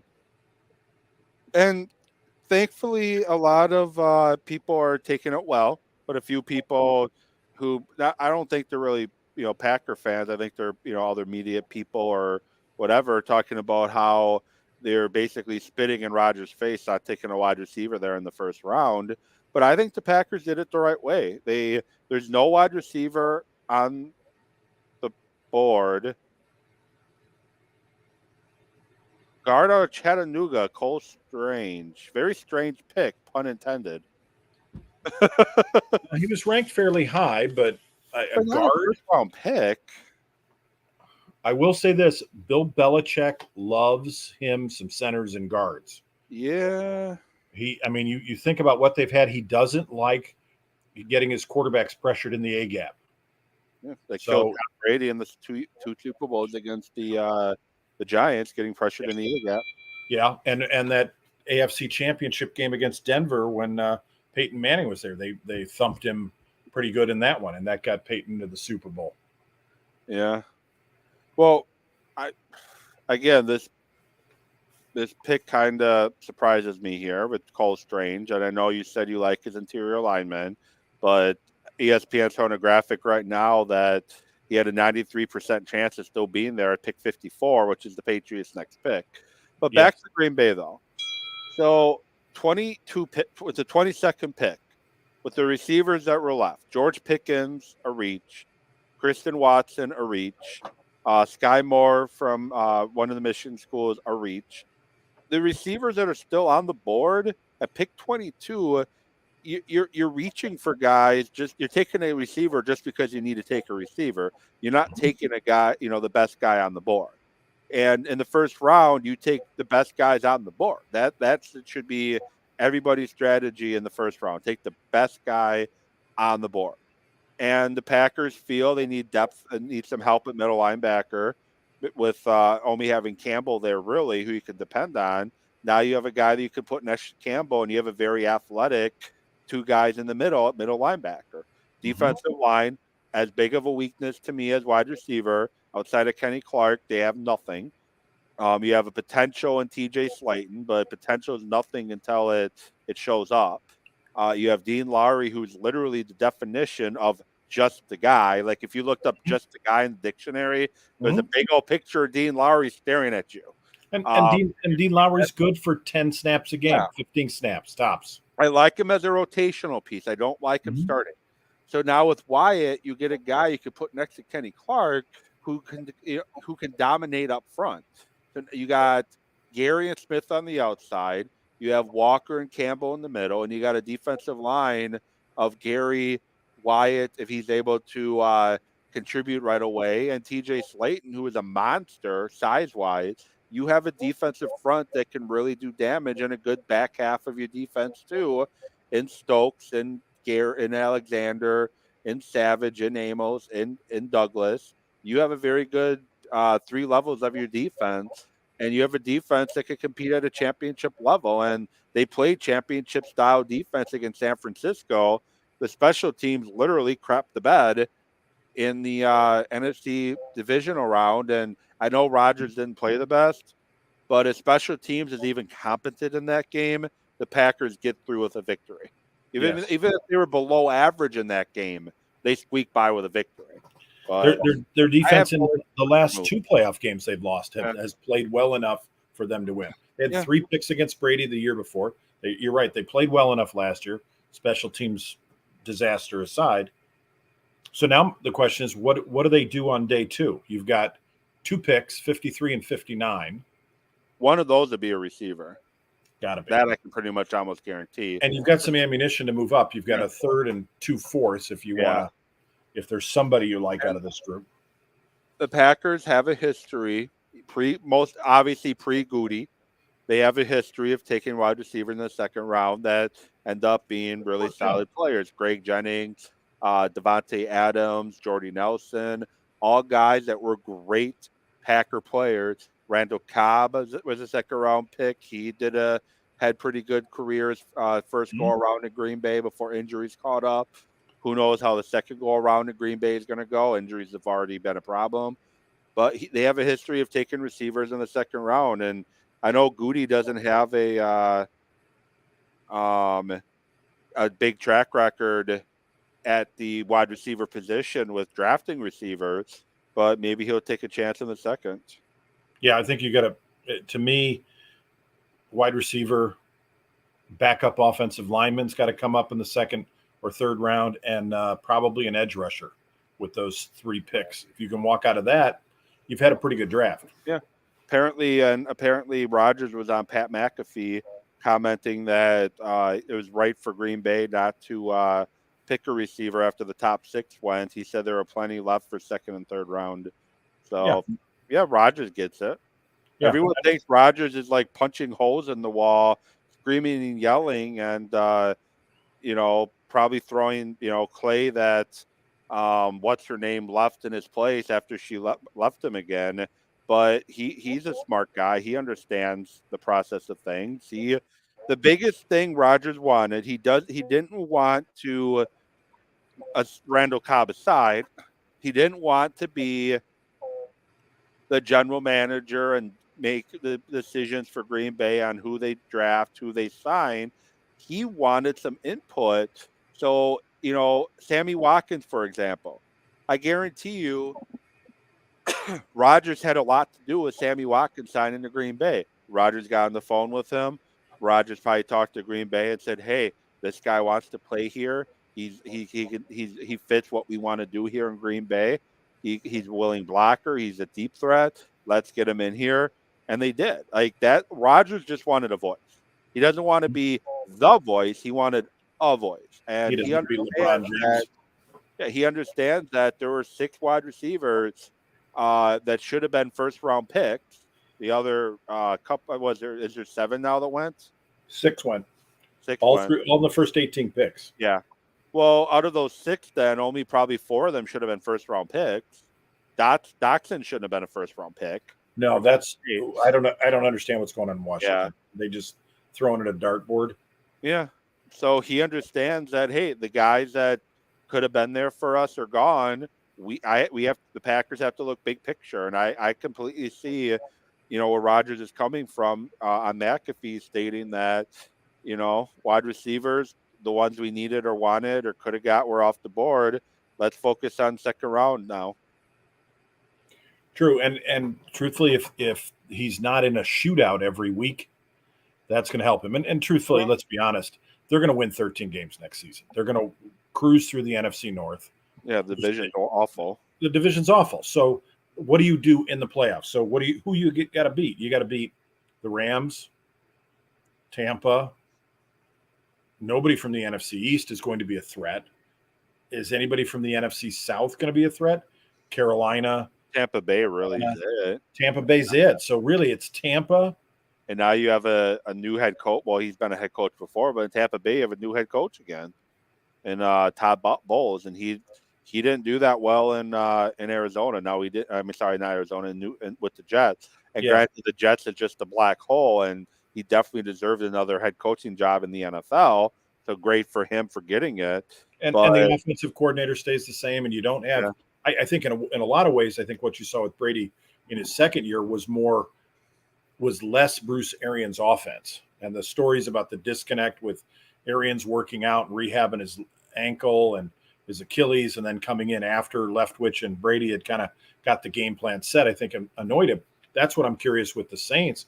Can Jameis Winston, is he a better quarterback than we saw with Bruce Arians and the no risk it, no biscuit offense? And he looked like he was going to be a solid quarterback in New Orleans before the ACL tear. I think he had 1 or 2 interceptions on the year, and the Saints had 2 losses at the time. So Yeah, they're 5-2. He definitely And looked. Go ahead. Yeah. He threw 30 touchdowns his last year in Tampa. He threw 30 interceptions, but that's Arians' offense. That's what it's always been. So a little less of Arians. Maybe Tampa Bay, maybe the Saints are good. I don't know. You got the Rams, who Super Bowl hangover, maybe. The Niners, maybe. Green Bay's got to be thinking, what are we doing in the playoffs? How do we beat those teams? And hopefully at Green Bay. So Bengals pick is in.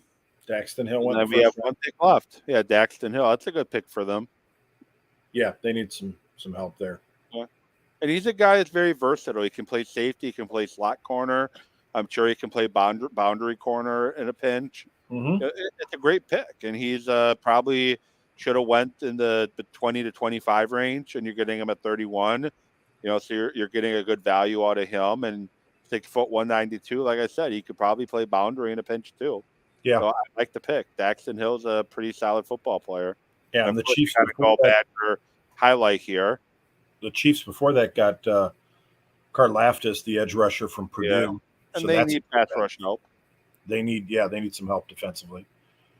So now you've got the Vikings in, and their pick is turned in. I have no idea what they're going to do. Truthfully, they could go quarterback here. Yeah. Yeah, could. You got a new head coach who's an offensive guy.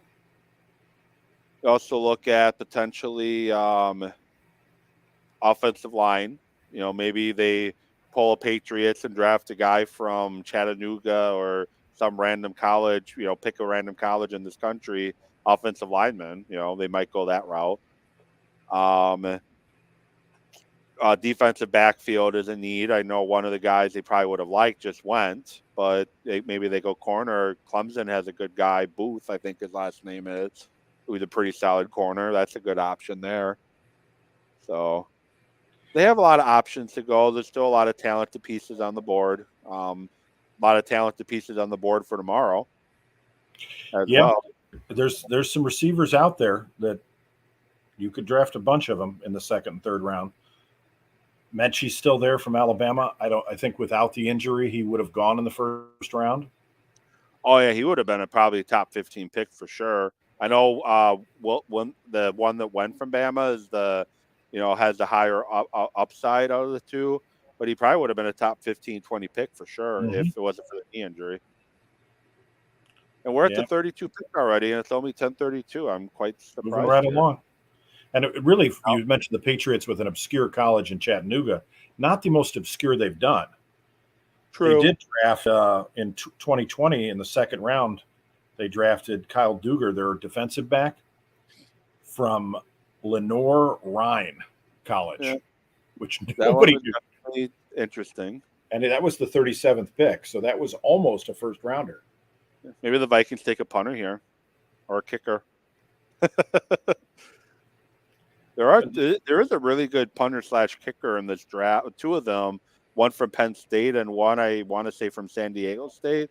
Yeah, the kid from San Diego State wants to do both. Yeah, like a 50-yard punting average, and it's like you just got to do one. Yeah, I can't remember the last guy that did both. Somebody that came out, and I remember the Saints famously drafted Russell Erxleben in the 1st round as a kicker and punter. Yeah, and was going to be a backup quarterback. Was going to save him roster spots. Yeah, just being a punter. And I think he's in jail now for securities fraud. So who do the Vikings pick? And does Mel Kiper sleep tonight? Yeah, and Adrian Amos about the pick is yes, sir. Get it right up front. Don't let the lineman touch me. The running back who blew his ACL, Hill, I think this is from. It's hard to tell my Apple Watch who exactly they're from. Yeah, Kalen Hill. Loving this defense we building. So the people in the building understand. I think a a lot of the fans truly understand them not going wide receiver at 22 or 28 because it would literally be a reach. But I know the ones that tend to call the sports talk shows are going to be whining and complaining and crying that they didn't take a receiver or they didn't, quote, go up and get somebody. And Aaron Rodgers said on Pat McAfee, live on Pat McAfee to the Packers, Devontae Wyatt pick, said he was in communication with people in the building tonight, so he knew they really liked him. Rodgers also referenced value of receivers in second and third round that he's played with. Rodgers said the Packers had first-round grades on 6 receivers this year, and because they were all gone by 18, he seems understanding they didn't take one. It doesn't seem like, from what I heard, that there is maybe a Justin Jefferson in this draft. Yeah, and really in a way, there's a lot of pressure. If you draft a young man and say, hey, you're a first-round pick, and you've got to replace Devontae Adams, and he had 1,300 yards last year receiving, now go do it. That's got to be an unfair situation to put somebody in, too. I'd much rather get a bunch of them and let them talk about who's the best and who's having a good camp and who's played well this week. And okay, there's another. Okay, that's another out of Georgia. That's a good pick for them. So I think their stud safety is getting older.